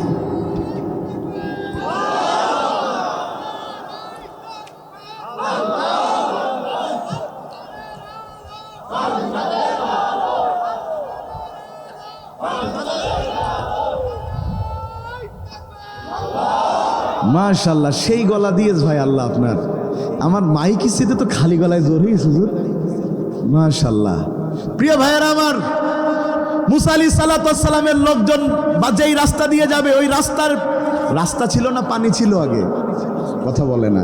পানি সরে গেছে, আল্লাহ কিন্তু ব্রিজ করে নাই, পানি সরাইয়ে দিয়েছে, নিচ দিয়ে রাস্তা হয়ে গেছে, পানি পাহাড়ের মতো দাঁড়িয়ে গিয়েছে। ওই যে মাটিতে পানি সরে যাবার কারণে যেই মাটি দেখা গিয়েছে, ওটাতে জীবনে একবার সূর্যের আলো পড়েছে, আবার পানি মিশে গিয়েছে, জীবনে কখনো আর সেখানে সূর্যের আলো পড়বে না। তবে এখানে মজার একটু কথা রয়েছে, না বললে মনটা খারাপ হয়ে যাবে আমার। 12টা রাস্তা দিয়ে পার হয়ে গেছে তারা, সেখানে এসে হাজির হয়েছে ফেরাউন আর তার লোকেরা। এসে দেখতেছে রাস্তা 12টা। ফেরাউনের লোকেরা বলল, রাস্তা খোদা তুমি বানাইছো। ফেরাউনের স্বভাব ছিল যে যা করত নিজের নামে চালাই দিত, কয় আমি বানাইছি। কথা কয় না, যা হয় আমি আমি আর আমার বাপ, আর বাকি সব রোহিঙ্গা। কথা বলে না। আমি আর আমার বাপ, বাপি সব কি? রোহিঙ্গা। আমার বাপ ছাড়া আর কোনো ঠিকানা নাই। আমার বাপ খালি আমার বাপ না, তোদেরও বাপ বলে ডাকা লাগবে। গোটা জাতিকে দিয়ে তার বাপকে বাপ ডাকাইছে, তার বাপের ছবি সব জায়গায় দিতে বাধ্য করছে। আমরা যারা বাপ ডাকতে রাজি না, আমাদের চাকরি পর্যন্ত চলে গেছে। আল্লাহ বলছে, জোর করে তোর বাপরে বাপ ডাকাইছিস, তুই বেঁচে থাকতেই তোর বাপের মাথার উপরে লোক প্রস্রাব করবে, তাকিয়ে তাকিয়ে দেখবি। ভাইয়েরা আমার, 12টা রাস্তায় যখন ফেরাউনের লোকেরা বলল চলো খোদা নামি, কেউ না জানলেও তো ফিরাউন জানে রাস্তা কার। ও মোটে নামতেছে দিন, বলতে নামা যাবে না, বলতে খোদা তুমি না নামলে নামা যায়। সবাই মিলে নেমেছে, কিছুক্ষণ পরে পানি ভাঙতে শুরু করেছে। এখন ওই খোদার গোলামরাও পানি খায়, খোদাও পানি খায়। ওরা বলতে হইল কি, আমরা নাই খেলাম তা আল্লাহ খায় কি করি। পানিতে ডুবে মরেছে ফেরাউন। ও ভাই আমার, তাইলে ওই জায়গাতে জীবনে একবার সূর্যের আলো পড়েছে, জীবনে আর কখনো পড়বে? 6 নম্বরে প্রশ্ন ছিল কাউস কুজা কি? কাউস কুজা হলো রংধনু। মাঝে মধ্যে আকাশে 7টা কালারের যেটা হয় এটাকে বলে রংধনু। বেগুনি, নীল, আসমানি, কমলা, হলুদ, সবুজ, লাল, এই যে 7টা কালার দিয়ে বেনিয়াসা কলা, এই যে রংধনু, এটাকে বলা হয় কাউস কুজা। এটা দুনিয়ার কোনো মানুষ নিয়ন্ত্রণ করতে পারে? এই উঠেছে এই চলে যায়, এটাকে বলা হয় কাউস কুজা। এটার আলাদা ব্যাখ্যাও আবার আছে। এরপরে প্রশ্ন করেছে মাজরাবা কি? মাজরাবা হচ্ছে আসমানের একটা দরজা, যেই দরজা দিয়ে দুনিয়াতে যত ছোট মানুষ মারা যায় তারা প্রবেশ করে ইব্রাহিম আলাইহিসসালামের কাছে যে কোরআন শিখবে। সুবহানাল্লাহ। প্রিয় ভাইয়ের আমার, আমরা তাহলে আজকে কথা বলেছি সূরা ইব্রাহিমের উপরে। বলেন কোন সূরার উপরে?